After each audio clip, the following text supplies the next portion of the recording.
Gold, trusted gold buyers. మీరు తాకట్టు పెట్టిన బంగారాన్ని విడిపించి ఈ రోజు ఉన్న మార్కెట్ ధరకు కొనబడను.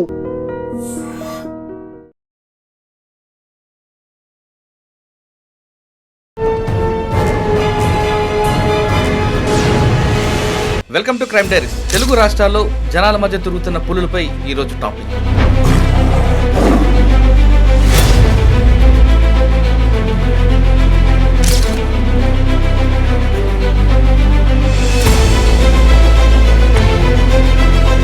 అసలు అడవుల్లో ఉండాల్సిన పులులు బయటకు ఎందుకు వస్తున్నాయి?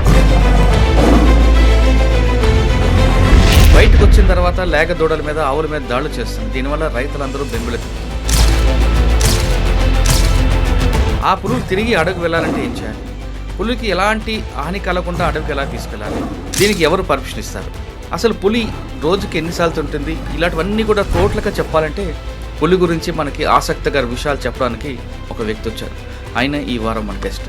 పేరు ఎం రామ్మోహన్ గారు, డిఎఫ్ఓ, జన్నారం, ఆదిలాబాద్ జిల్లా, తెలంగాణ.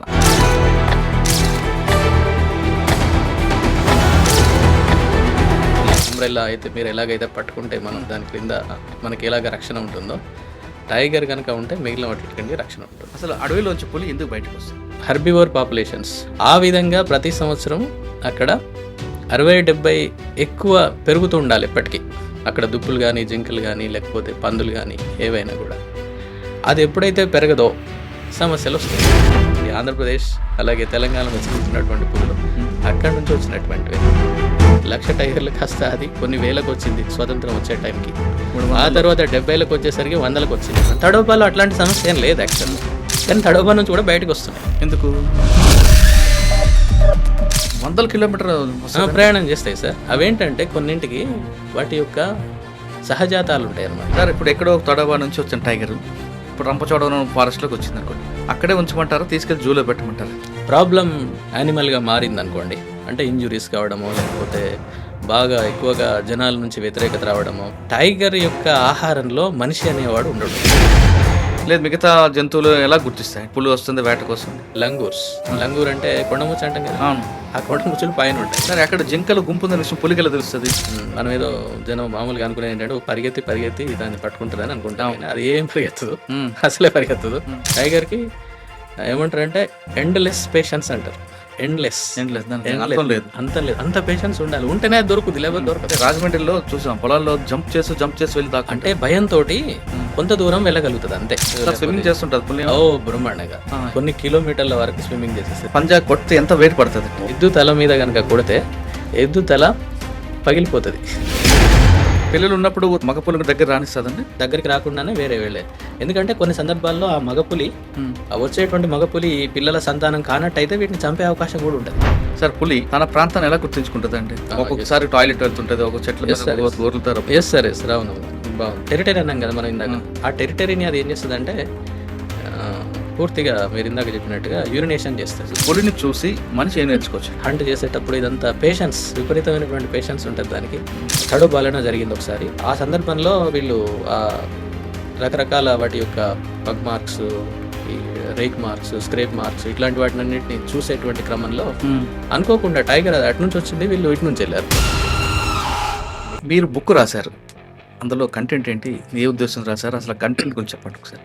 పేపర్లలో కూడా చూడండి, ఆర్థిక విషయాలు, సామాజిక విషయాలు, పాలిటిక్స్, వీటి గురించి ఉంటాయి, కానీ పర్యావరణం గురించి ఉండదు. ఏ ప్రాంతంలో పులి ఉంది కానీ బి ప్రాంతంలో రావచ్చు అనే విషయం మీరు ఎలా అంచనా వేస్తారు? మా వాళ్ళు ఉంటారు, ట్రాకర్స్ ఉంటారు, టైగర్ ట్రాకర్స్. వాళ్ళు ఎంత బాగా ఇన్ఫర్మేషన్ చెప్తారంటే, ఒకవేళ మత్తు ఇంజక్షన్ కొట్టిన తర్వాత దానికి మత్తు ఎక్కడానికి ఎంత టైం పడుతుంది, తిరిగి మామూలు స్థితి రావడానికి ఎంత టైం పడుతుంది? ఒకవేళ అది మొత్తానికి స్పృహ కోల్పోయి ప్రాణం పోయే పరిస్థితి ఉందనుకోండి, మళ్ళీ దాన్ని రివర్స్ చేయాలి. మనం ఇచ్చింది ఎక్కువైంది అన్నట్టు. ఇది చాలా కష్టమైనటువంటి పని. పంట నష్టం జరిగింది అనుకోండి, అడవి పందుల వలన, ఇంకా వేరే వాటి వలన, దానికి కాంపెన్సేషన్ ఇస్తారు. ఒక ఎకరానికి 7,500 రూపాయలు అట్లా ఇస్తారు. అలాగే చనిపోయిన ఆవులకి వాటికి కూడా ఇస్తారు. మేము ఎన్నోసార్లు ఇచ్చాము.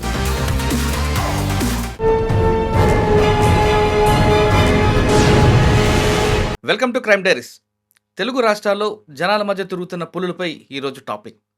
అసలు అడవుల్లో ఉండాల్సిన పులులు బయటకు ఎందుకు వస్తున్నాయి? బయటకు వచ్చిన తర్వాత లేగ దూడల మీద, ఆవుల మీద దాడులు చేస్తుంది. దీనివల్ల రైతులందరూ బెంబేలెత్తిపోతున్నారు. ఆ పులులు తిరిగి అడవికి వెళ్ళాలంటే ఏం చేయాలి? పులికి ఎలాంటి హాని కలగకుండా అడవికి ఎలా తీసుకెళ్ళాలి, లేదా హాని కలిగి తీసుకెళ్లాలా? దీనికి ఎవరు పర్మిషన్ ఇస్తారు? అసలు పులి రోజుకి ఎన్నిసార్లు తింటుంది? ఇలాంటివన్నీ కూడా టోటల్‌గా చెప్పాలంటే, పులి గురించి మనకి ఆసక్తికర విషయాలు చెప్పడానికి ఒక వ్యక్తొచ్చారు. ఆయన ఈ వారం మన గెస్ట్. పేరు ఎం. రామ్మోహన్ గారు. డీఎఫ్ఓ జన్నారం, ఆదిలాబాద్ జిల్లా, తెలంగాణ. రామ్మోహన్ గారు వైల్డ్ యానిమల్ మీద కాకుండా అసలు టోటల్ ఫారెస్ట్ డిపార్ట్‌మెంట్ మీద రీసెర్చ్ చేసున్నారు. ఆయన రాసిన బుక్స్ చాలా చాలా ఉంటాయి. అంటే ఒక గబ్బిలం గాని, ఒక బటర్‌ఫ్లై దగ్గర నుండి గబ్బిలం వరకు కూడా, అదేవిధంగా పిల్లి దగ్గర నుండి పులి వరకు, ఇంకా అడవిలోకి సంబంధించిన అన్ని విషయాల గురించి, వైల్డ్ యానిమల్ గాని, లేదా బర్డ్స్ వాక్ గురించి గాని, అసలు ఎన్విరాన్మెంట్ ఏంటి, ఇవన్నిటి మీద ఆయన రీసెర్చ్ చేస్తుంటారు. ఆయన్ని అడిగి అసలు అడవిలో ఉండాల్సిన పులులు ఇప్పుడు బయటికి ఎందుకు వస్తున్న విషయాన్ని సార్‌ని అడిగి తెలుసుకుందాం. సార్ నమస్తే అండి. సార్ నమస్కారం. రామ్మోహన్ గారు, డీఎఫ్ఓ జన్నారు. ఇంతకుముందు మీరు దూలపల్లి అకాడమీలో ఉన్నప్పుడు కూడా ఎక్కువ బుక్స్ అంతా కూడా పర్యావరణం మీద ఎక్కువ ఉంటుంది. అంటే మన ప్రకృతి ఏ విధంగా మనకిచ్చింది, దాన్ని ఎలా మనం కాపాడుకోకుండా దుర్వినియోగం చేస్తున్నాం, దానివల్ల జరిగే నష్టం ఏంటి, భావితరాలకి ఎలాగ నష్టం జరగబోతుంది అనే విషయాన్ని చాలా క్లియర్‌గా బుక్స్ రాస్తుంటారు. అందులో చాలా విషయాలు అంటే ఒక వైల్డ్ యానిమల్ కాదు, ప్రకృతి గురించి ఎక్కువ రాస్తుంటారు, అడవి గురించి రాస్తుంటారు. ఇప్పుడు అడవి అనగానే మనం ఇప్పుడు 2 రాష్ట్రాల్లో పులులు బయటకొచ్చాయి. ఆంధ్రప్రదేశ్‌లో పులి అయితే దొరికింది. మొత్తం ఇంజెక్షన్ ఇచ్చారు, తీసుకొచ్చారు. దాన్ని తీసుకొచ్చి విశాఖపట్నం జూలో పెట్టారు. కానీ తెలంగాణలో ఇంకా మాత్రం పులి తిరుగుతుంది. ఇక్కడ తెలంగాణకి, ఆంధ్రాకి రావడానికి పులులకి దగ్గర దగ్గర ఏమున్నాయి? అంటే ఇటు తడబ లేదా కవ్వాల్ టైగర్స్ ఉందా? అంటే ఆంధ్రప్రదేశ్‌కి వెళ్ళడానికి దగ్గరలో ఏమైనా అడవులు ఏమున్నాయా? అంటే ఏఓబీలో పులులు తక్కువ ఉన్నాయి కాబట్టి ఎక్కడి నుంచి పులి అంత దూరం ఇన్ని కిలోమీటర్లు ప్రయాణించి వచ్చింది. ఇక్కడ ఆ తెలంగాణ కంటే మనకి కవ్వాల్ టైగర్స్ ఉంది, లేదా అమరాబాద్ ఉంది, లేదా పక్కనే ఉన్న తడబ ఉంది కాబట్టి కారిడార్‌లో వచ్చింది అనుకోవచ్చు. కానీ ఆంధ్రప్రదేశ్‌కు అది కూడా తూర్పుగోదావరి జిల్లాకు వెళ్ళింది అన్నది ఒక చర్చ వచ్చింది. అంటే పక్కన ఉన్న మారేడుమిల్లి గాని, ముమ్మడివరం గాని అటువైపు నుంచి వచ్చిందా? అక్కడ పులులే ఉన్నాయా? అంటే కేవలం పులులు ఉన్న దగ్గర నుంచి పక్కకొస్తాయా? లేదా పులి ఎన్ని కిలోమీటర్ల ఆహారం కోసం వస్తది? అసలు అడవిలో ఉండాల్సిన పులి బయటికి ఎందుకొస్తుంది? ఇవన్నిటి గురించి మీ దగ్గర సమాధానం కావాలి. అసలు అడవిలోంచి పులి ఎందుకు బయటకొస్తుంది? సార్ నేను మీరు మంచి ఉపోద్ఘాతం ఇచ్చారు. ఆహ్, నేను ఫారెస్ట్ డివిజనల్ ఆఫీసర్ జన్నారంలో చేస్తున్నాను. హ్మ్. Kawal tiger reserve. మీరు పులి గురించి, వీటి గురించి గతంలో కూడా మనం మాట్లాడుకున్నాము. అవును. పులి అనేటువంటిది అటవీ ఆవరణ వ్యవస్థలో టాప్ ప్రిడేటర్. అంటే పైన ఉంటుంది, అన్నిటికంటే పైన ఉంటుందన్నమాట, పూర్తిగా అన్నిటి మీద. అంటే పులి ఒక ఉంది అని అంటే ఆ అడవి ఆరోగ్యంగా ఉన్నట్టు లెక్క, అచ్చా! ఆ అడవిలో సమస్యలు ఏమీ లేనట్టు లెక్క. అలాగే అక్కడ ఉన్నటువంటి వివిధ జంతు జనాభాలు కూడా సమతుల్యంగా ఉన్నట్టు లెక్క. హ్మ్. అలాగే వృక్షాలు, మొక్కలు కూడా బాగా ఉన్నట్టు లెక్క. అందుకనే దానికి టాప్ ప్రయారిటీ ఇస్తారనమాట. టైగర్ కనుక ఉంటే ఆ ఆవరణ వ్యవస్థ చాలా సమతుల్యంగా ఉందని అర్థం. అందుకనే దాన్ని అంబ్రెల్లా స్పీషీస్ అంటారు. హుహు. అంబ్రెల్లా అయితే మీరు ఎలాగైతే పట్టుకుంటే మనం దాని క్రింద మనకి ఎలాగ రక్షణ ఉంటుందో, టైగర్ కనుక ఉంటే మిగిలిన వాటికంటే రక్షణ ఉంటుంది. అచ్చా! అలాగే ఇంకేమంటారంటే దాన్ని కీ స్టోన్ స్పీసీస్ అని కూడా అంటారు. కీ స్టోన్ స్పీసీస్ అంటే ఏం లేదు. ఫర్ ఎగ్జాంపుల్ మనం ఒక ఇల్లు కడుతున్నాం అనుకోండి. ఇంట్లో అన్ని రాళ్ళు పెట్టి మనం పునాదులు, గోడలు, పైన స్లాబ్ ఇవన్నీ వేస్తాం రాళ్లతో కట్టినట్టయితే. అన్ని రాళ్లకు ఒకే రకమైన ప్రాముఖ్యత ఉండదు. కొన్ని చాలా ముఖ్యమైన రాళ్ళు ఉంటాయి. ఆ రాయి పోయిందంటే ఆ స్ట్రక్చర్ మొత్తం కూలిపోద్ది. అలాగే అంతటి ముఖ్యమైనటువంటి జాతి టైగర్ అనమాట. అంటే ఒక విధంగా అడవికి గొడుగు లాంటిది పులి. ఎస్, అడవికి గొడుగు లాంటిది, అడవికి ఆధారమైనటువంటిది. హ్మ్. అది ఏ విధంగా అంటే ఇప్పుడు టైగర్ ఉందనుకోండి, టైగర్ అది హెర్బివోర్ పాపులేషన్స్ అంటే దుప్పులు, జింకలు, పందులు ఇలాంటి వాటి అన్నింటినీ కూడా వాటి యొక్క పాపులేషన్స్ని కంట్రోల్ చేస్తుంటుంది. అది వారానికి ఒక యానిమల్ని తింటుంది అంతే. తిన్నప్పుడల్లా ఒక 30-40 కేజెస్ అట్లా తినేస్తుంది.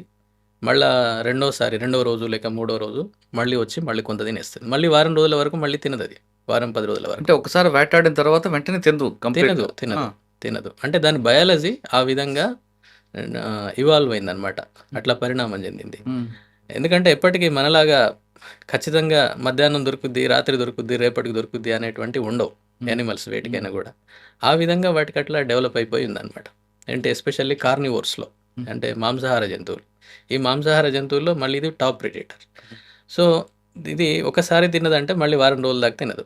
అట్లా చూసినప్పుడు ఒక నెలలో ఒక 4-5 కంటే ఎక్కువ తినదు. ఒకవేళ పిల్లలతో ఉందనుకోండి, దానికి ఎక్కువ అవసరం ఉంటుంది. ఎందుకంటే పిల్లలు కూడా పెట్టాలి కాబట్టి వేటాడిన తర్వాత అది తినేసి మిగిలినటువంటి ఆహారాన్ని పిల్లలకు కూడా తీసుకెళ్తుంది. సో అప్పుడు నెలకు 4 అయ్యేటువంటివి 6-7 వరకు కూడా వెళ్ళొచ్చు. అట్లా ఆలోచిస్తే 60-70 జంతువులు కావాలి. ప్రతి సంవత్సరం, అంతే ప్రతి సంవత్సరం. ఆ విధంగా ప్రతి సంవత్సరం అక్కడ 60-70 ఎక్కువ పెరుగుతూ ఉండాలి ఎప్పటికీ. అక్కడ దుప్పులు కానీ, జింకలు కానీ, లేకపోతే పందులు కానీ ఏవైనా కూడా. అది ఎప్పుడైతే పెరగదో సమస్యలు వస్తుంటాయి. మీరు ఇందాక అడిగారు కదా, ఎందుకు బయటకు వస్తున్నాయి ముఖ్యంగా. మన దగ్గరికి వచ్చేసరికి పులి ఉన్నటువంటి ప్రాంతాలు ప్రధానంగా 2. ఒకటి అమ్రాబాద్ టైగర్ రిజర్వ్ అనేది ఒకటి, ఇంకొకటి కవాల్ టైగర్ రిజర్వ్, నేను పనిచేస్తున్నటువంటి ప్రాంతం. ఈ 2 ప్రాంతాల్లో టైగర్ రిజర్వ్స్ ఇవి. దేశంలోనే 58 టైగర్ రిజర్వ్స్ ఉన్నాయి, అందులో 2 మన దగ్గర ఉన్నాయి. అమ్రాబాద్లో చాలా సుమారు 30-35 టైగర్స్ వరకు ఉన్నాయి. అవి అవతల పక్కన ఉన్నటువంటి కృష్ణానదికి అవతల పక్కన ఉన్నటువంటి ఆంధ్రప్రదేశ్లో నాగార్జున సాగర్, శ్రీశైలం టైగర్ రిజర్వ్ ఉంది కదా, సో అటువైపు కూడా వెళ్ళొస్తుంటాయి.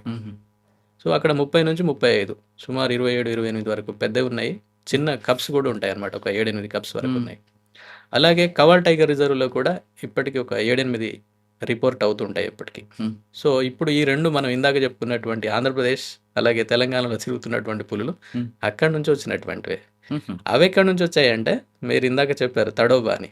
ఆ తడోబా, అలాగే ఇంకోవైపు తిప్పేశ్వర్ అని ఒక ప్రాంతం ఉంటుంది. తిప్పేశ్వర్ అండ్ తడోబా, ఈ ప్రాంతంలో అక్కడ ఉన్నటువంటి అటవీ శాఖ చేపట్టినటువంటి సంరక్షణ కార్యక్రమాల కారణంగా వాళ్ళ టైగర్ రిజర్వ్స్లో టైగర్ల సంఖ్య చాలా బాగా పెరిగిపోయింది. సార్ అక్కడ తిప్పేశ్వర్తో పాటు చంద్రపూర్ కూడా ఉంది కదా. చంద్రపూర్, ఇదంతా ఏంటి, తడోబా అనేది చంద్రపూర్ జిల్లా చంద్రపూర్ అనమాట. కాకపోతే అడవి ఆ ప్రాంతంలో ఉంటుంది, ఇది తడోబా ప్రాంతం. ఓకే. బలార్షా మీరు పేరు విని ఉంటారు. అవును. బలార్షా దాటి వెళ్ళాల్సి వస్తుంది, బలార్పూర్ అని కూడా అంటారు. అయితే అడవి ఉన్నటువంటి ఈ ప్రాంతాలు ఇటు తిప్పేశ్వర్ కానీ అవి, అంటే మిగతా ప్రాంతాల్లో కూడా అడవి ఉంది, లేదని కాదు. కాకపోతే టైగర్ రిజర్వ్స్ అనేటువంటి కాన్సెప్ట్ ఎలా వచ్చిందంటే, ఎక్కడైతే టైగర్స్ సంఖ్య ఎక్కువగా ఉందో వాటికి ప్రత్యేకంగా ఒక హోదా, టైగర్ రిజర్వ్ అనేటువంటి హోదా ఇచ్చేసి టైగర్లను మేస్తున్నారు. అంటే వాటి యొక్క సంఖ్యను పెంచడానికి కావాల్సినటువంటి సంరక్షణ పద్ధతులన్నింటినీ అమలు చేస్తున్నారు అనమాట. ఇది కూడా ఎక్కడ వచ్చిందంటే, మనది ఇప్పుడు యాక్చువల్గా ఏదైనా 19th సెంచరీ ప్రాంతంలో 1,00,000 టైగర్స్ ఉన్నటువంటి ఏరియాస్ ఇవన్నీ కూడా మన ప్రాంతంలో, మన దేశంలో. 1,00,000 టైగర్లు కాస్త అది కొన్ని వేలకు వచ్చింది స్వతంత్రం వచ్చే టైంకి. ఆ తర్వాత 70లకు వచ్చేసరికి 100లకు వచ్చింది. 1,00,000 పోయి 1,000 పోయి 100లకు వచ్చింది. 100లకు రాగానే వెంటనే ఈ టైగర్స్ సంబంధించి ప్రత్యేకమైనటువంటి కార్యాచరణ చేపట్టింది అనమాట. అందులోనే ప్రాజెక్ట్ టైగర్ అనేటువంటిది. దాంట్లో భాగంగానే టైగర్ రిజర్వ్స్ ఏర్పడ్డాయి. ఓకే సార్, ఇప్పుడు కవ్వాల్ టైగర్స్ నుంచి ఇటు తెలంగాణకు వచ్చింది అనుకుందాం. ఎస్, ఇప్పుడు తిరుగుతున్న పులి సిద్దిపేట, యాదగిరిగుట్ట. మరి ఆంధ్రప్రదేశ్లో రంపచోడవరం, తూర్పుగోదావరికి వచ్చిన పులి ఎక్కడి నుంచి వచ్చింది? అది కూడా అక్కడ నుంచే వచ్చింది సార్. ఏంటంటే మీరు ఎక్కడి నుండి? ఒకసారి కవ్వాల్ టైగర్ రిజర్వ్ నుంచి, అంటే మహారాష్ట్ర నుంచే వచ్చేసినాయి అనమాట ఇవన్నీ కూడా. అవునా?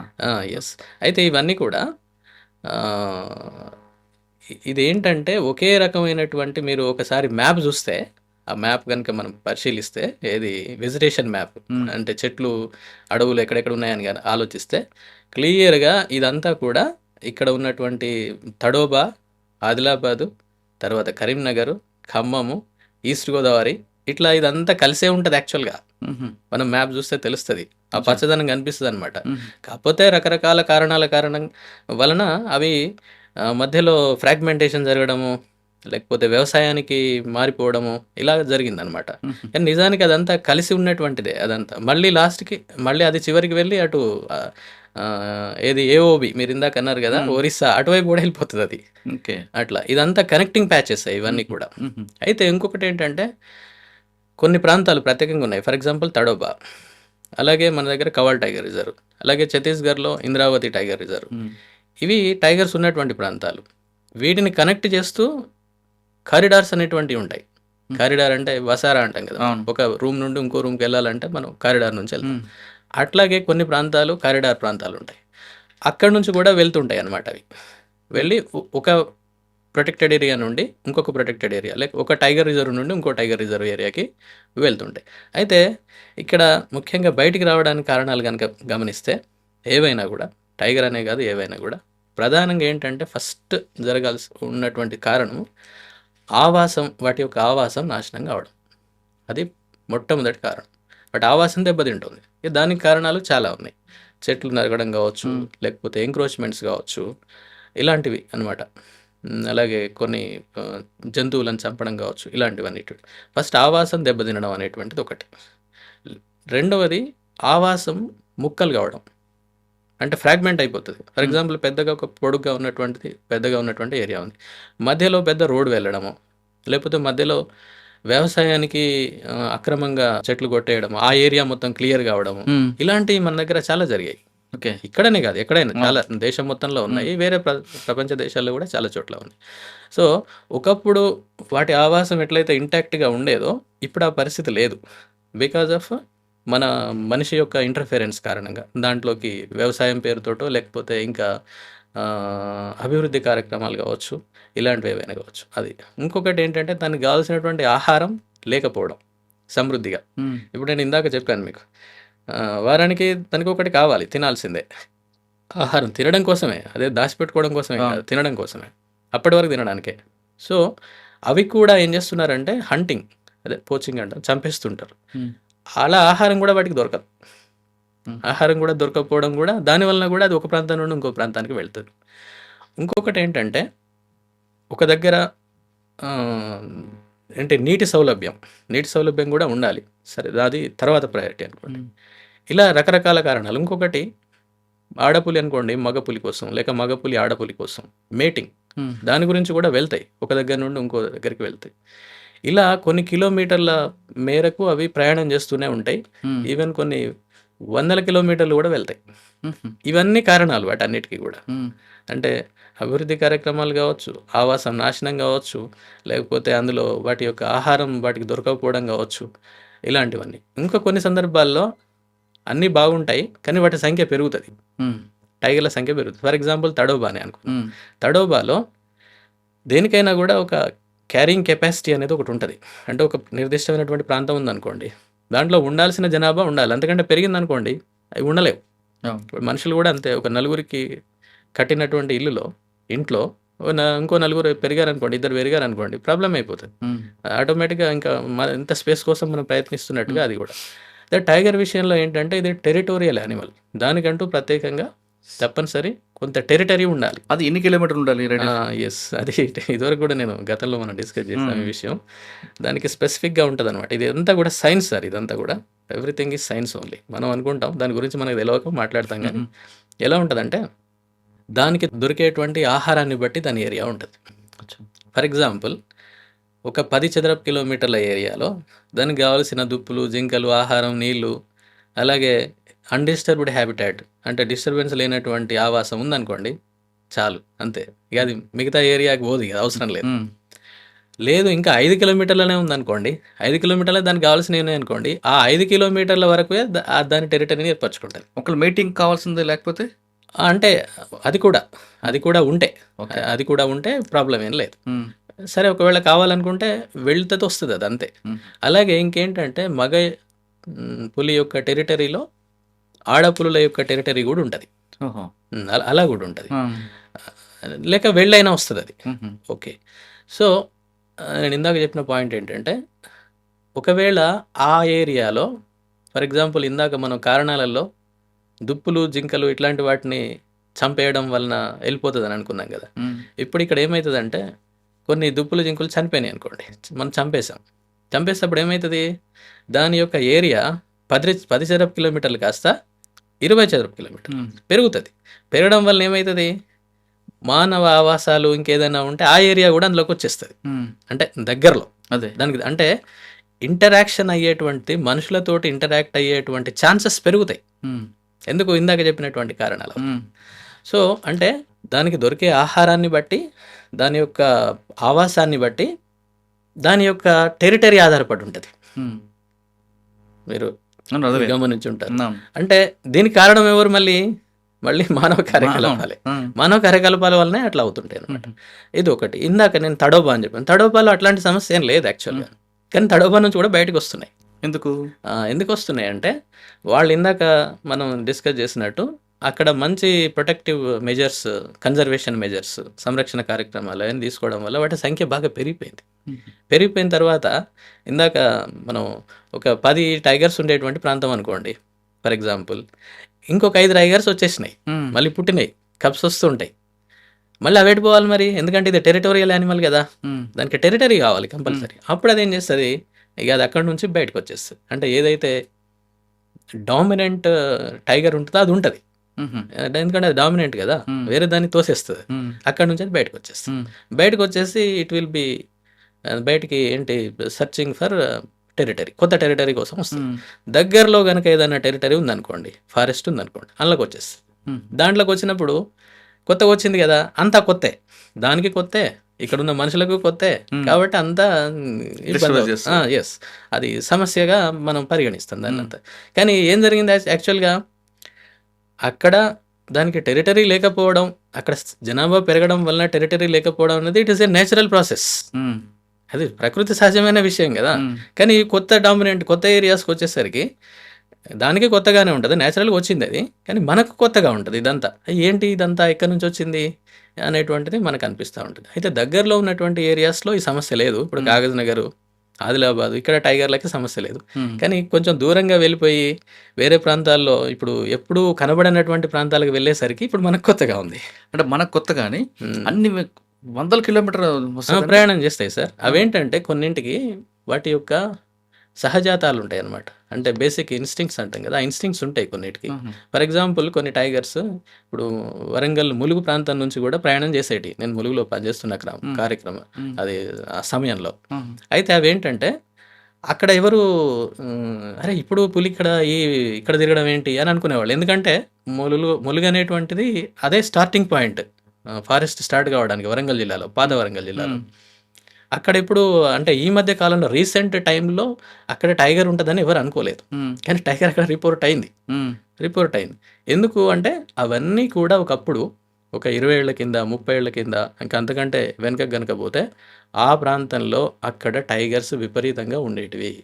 ఇదంతా కూడా మనదంతా కూడా మంచి టైగర్ ల్యాండ్స్కేప్, ఇది టైగర్స్ ఉన్నటువంటి ప్రాంతమే ఒకప్పుడు. కాకపోతే ఈ తరానికి అది ఉన్నట్టుగా తెలియదు. అంటే మన పాత తరంలో ఉన్న టైగర్లకు వాసన చూసుకుంటూ వస్తున్నాయి ఇవి, నానమ్మ ఇల్లు వచ్చినట్టు. అలా వాటికి నేచురల్ గా ఇన్స్టింక్ట్స్ అలా ఉంటాయి. కాబట్టి అదే మూలాలు ఎక్కడ ఉన్నాయో చూసుకుంటూ వస్తుంటాయి, వెళ్ళిపోతుంటాయి. అదే దారిలో అవి వెళ్ళిపోతుంటాయి, in search of territory, in search of mate. Okay, అట్లా ఆడపులి అయితే మగపులి. సార్ ఇప్పుడు ఎక్కడో తొడవా నుంచి వచ్చిన టైగర్ ఇప్పుడు రంపచోడవరం ఫారెస్ట్లోకి వచ్చింది అనుకోండి, అక్కడే ఉంచమంటారా, తీసుకెళ్ళి జూలో పెట్టమంటారా? అంటే అక్కడ ఇష్యూస్ ఏం లేనప్పుడు ఉంటుంది సార్, అది ఆటోమేటిక్గా ఉంటుంది, దానికి పెద్ద ప్రాబ్లం ఏం లేదు. దాని యొక్క నేచురల్ హ్యాబిటేట్లో అది ఉంటుంది. కానీ ఎప్పుడైతే అది బాగా ప్రాబ్లం యానిమల్గా మారింది అనుకోండి, అంటే ఇంజురీస్ కావడమో, లేకపోతే బాగా ఎక్కువగా జనాల నుంచి వ్యతిరేకత రావడమో, లేక ప్రాణ నష్టం జరగడం, ఇలాంటి అవకాశం ఉంటే మాత్రం అప్పుడు దాన్ని తీసుకెళ్తారు. అంతేగాని మామూలుగానైతే ఏం జరగదు. ఎందుకంటే సార్ ఒక విషయం, ఇక్కడ టైగర్ యొక్క ఆహారంలో మనిషి అనేవాడు ఉండడు. ఇప్పుడు మీరు ఒక ఎగ్జాంపుల్, అది అక్కడ నుంచి వచ్చింది, అది ఎన్ని ఊళ్ళు తిరిగిపోయింది ఇప్పుడు అంత దూరం వెళ్ళడానికి, చాలా కానీ ఎక్కడన్నా మనుషుల మీద జరిగిందా? ఎక్కడన్నా జరగలేదు కదా. మనిషిలో అంటే దాని యొక్క ఆహారంలో ఉండరు. దాని యొక్క ఆహారం ఏంటంటే ప్రధానంగా అంగ్యులేట్స్ అంటారు, అంటే గిట్టలు ఉన్నటువంటి జంతువులు, వాటిని తింటుంది అది, అంతే, వేరే వాటిని తినదు. అయితే కొన్ని ఇన్సిడెంట్స్ జరగవని కాదు, కొన్ని జరుగుతాయి. అదేంటంటే మిస్టేక్స్ కొన్ని. ఫర్ ఎగ్జాంపుల్ ఇక్కడ బెజ్జూరు ప్రాంతంలో, రెబ్బెన ప్రాంతంలో 1-2 ఏరియాస్లో ఒక 2-3 ఏళ్ల కింద జరిగాయి. దాడి చేసి ఒకరిద్దరిని చంపేసి వాళ్ళు ఏంటంటే కూర్చున్నారు. వాళ్ళు ఇట్లా కూర్చున్నప్పుడు అది మిస్టేక్ అవుతుంది అనమాట. అంటే అది యానిమల్ అనుకుంటుంది మనిషిని, ఇట్లా కూర్చున్నప్పుడు 4 కాళ్ళ జంతువుగా అనుకుంటుంది. కూర్చున్నప్పుడు ఎలా ఉంటుంది, సైజ్ తక్కువైపోతాం కదా, మనలో సగం 3 ఫీట్లే ఉంటాం. అప్పుడు అది ఏదో యానిమల్ అనుకుని టక్న దాడి చేస్తుంది. అంటే నిల్చుంటే కట్ చేయదు, నిల్చుంటే ఏం చేయదు, అట్లేం లేదు. ఓకే, నిల్చున్న చేయదు, దాని ముందు పరిగెడితే చేస్తుందా? పరిగెట్టకూడదు. పరిగెడితే ఏమవుతుంది అంటే అది డిస్టర్బ్ అవుతుంది, అదేమన్నా నన్ను ఏమన్నా చేస్తున్నారేమో అని అది అనుకునే ఛాన్సెస్, దానికి ప్రాణ భయం. ఎస్, అంతే. ఏదికైనా తప్పకుండా ఏ యానిమల్కైనా భయం ఉంటుంది, బాగా భయం ఉంటుంది. అందుకనే చూడండి, మనం ఇప్పుడు ఈవెన్ ఎకో టూరిజం ఏరియాస్లో కూడా వెళ్ళినప్పుడు మనకు యానిమల్స్ చాలా తక్కువ కనిపిస్తుంటాయి. టైగర్ లాంటి అయితే అది మనల్ని చూస్తుంది చాలాసార్లు, కానీ మనం దాన్ని చూడడం చాలా తక్కువ, వెళ్ళిపోతుంది. ఎందుకంటే భయం, అది ఒక రకమైనటువంటి భయం వాటిలలో అది ఉంటుంది అనమాట, సహజంగా ఉండేటువంటి భయం.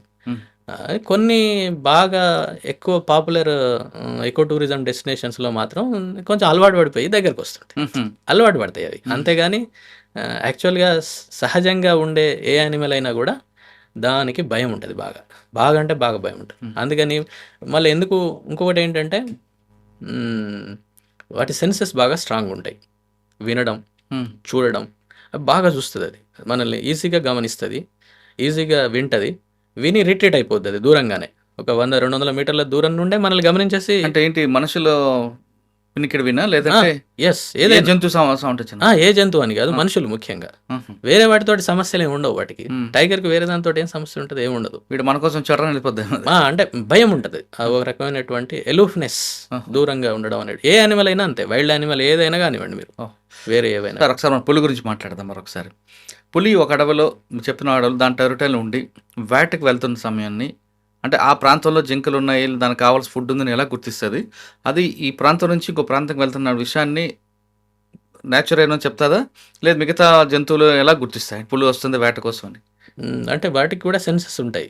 ఇప్పుడు ఫర్ ఎగ్జాంపుల్ టైగర్, మీరు మామూలుగా వీడియోలు ఇట్లాంటి వాటిలలో కూడా చూసేది, నేను కొత్త విషయం ఏం కాదు నేను చెప్పేది.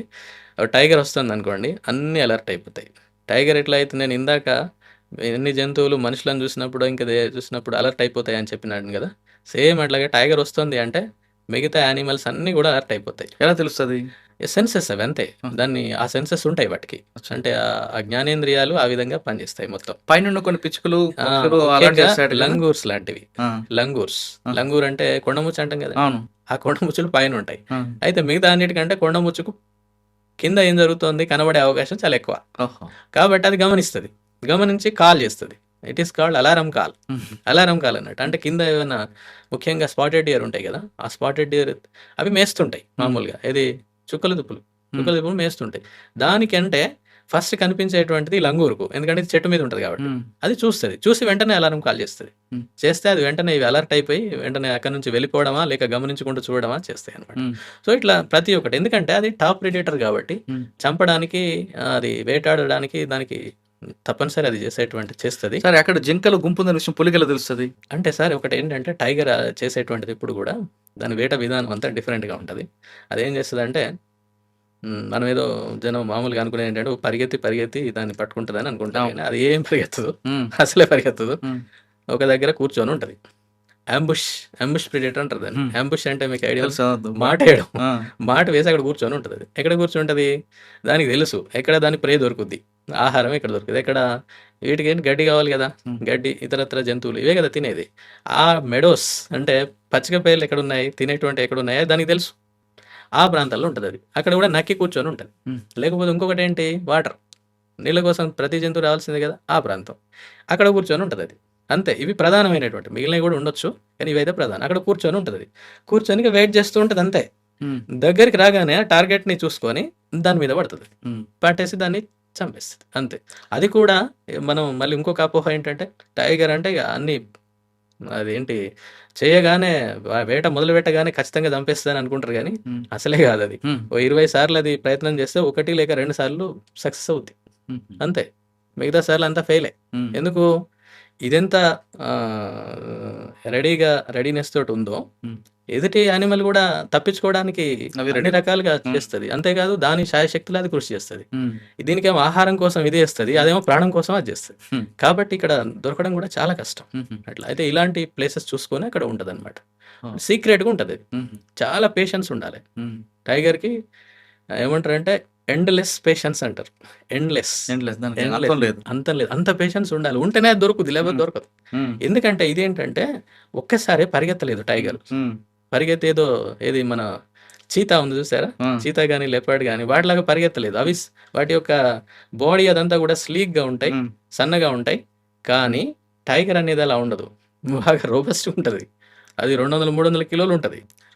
అంటే ఒక పులి 300 కేజీలు హైయెస్ట్ 200 అయితే కామన్ కదా, 150-200 కేజీలు ఈజీగా ఉంటుంది. సో అది అంత బరువుతోటి ఎట్లా పరిగెత్తిద్ది? ఒకవేళ పరిగెత్తినా కూడా ఒక 5-10 మీటర్ల వరకు పరిగెత్తిద్ది అంతే.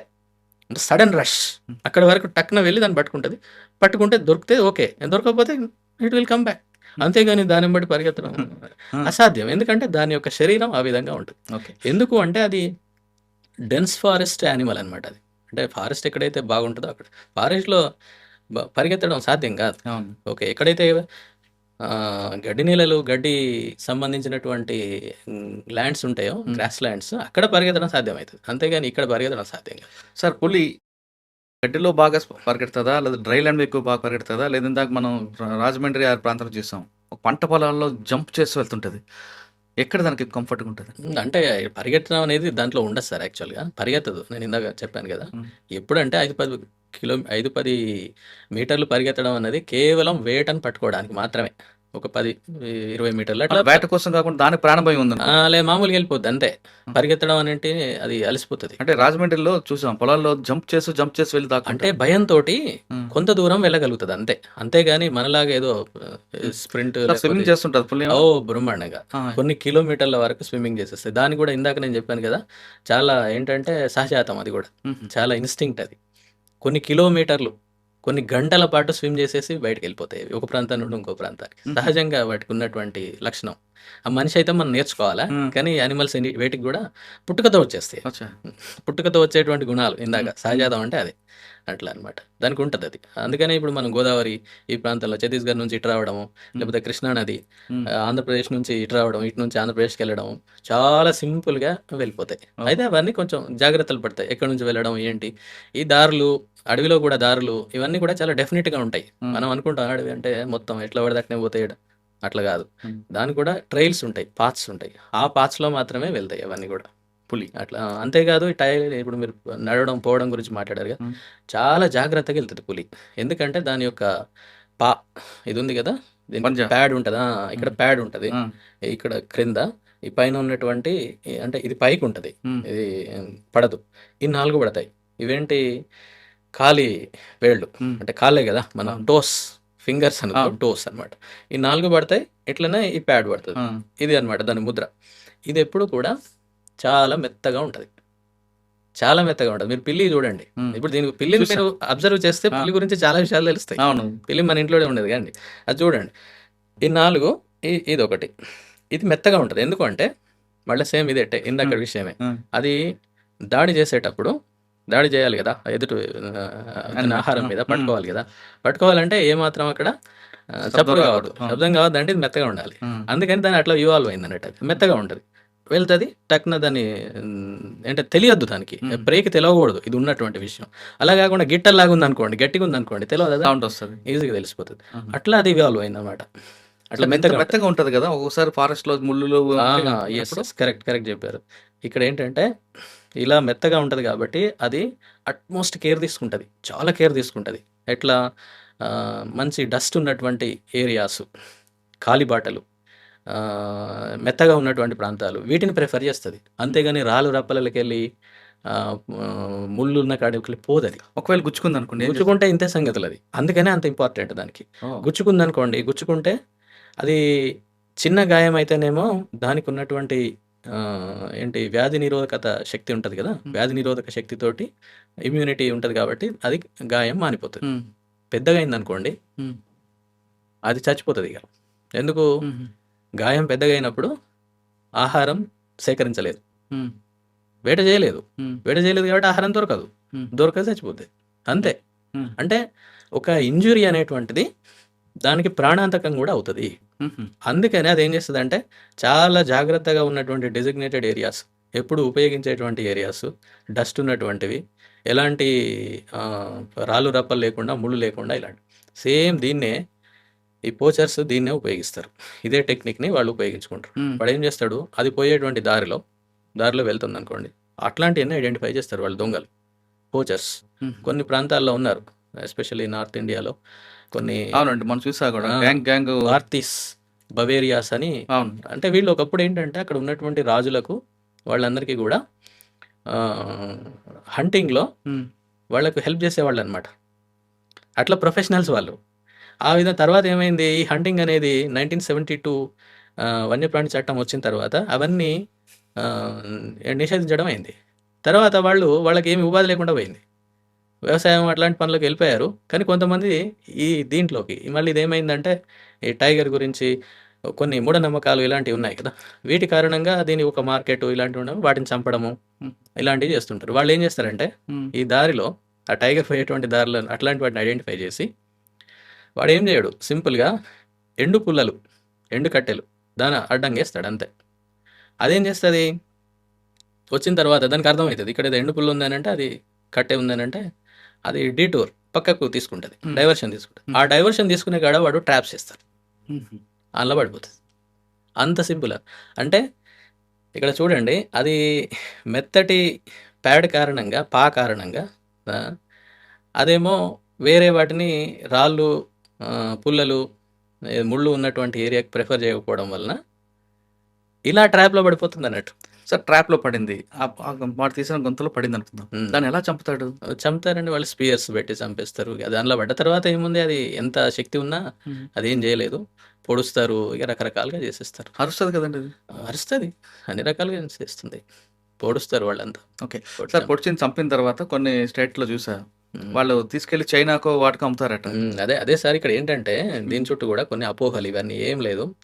టైగర్ అన్ని ఏదో చెప్తారు, అదంతా టైగర్ మాంసము, లేకపోతే దాని చర్మము, దాని యొక్క గోర్లు, దాని యొక్క బోన్స్ తీసుకెళ్ళి అమ్ముతున్నారట, దానివల్ల అన్ని అన్ని అన్ని అయితే ఏముండదండి అలా, అదంతా ట్రాష్, ఏమీ ఉండదు దాంట్లో. అవి తింటే ఏదో అవుతుంది, లేకపోతే ఇప్పుడు మీకు అక్కడ దాకా ఎందుకు, మనం అవి పులిగోర్లు మెడలేసుకొని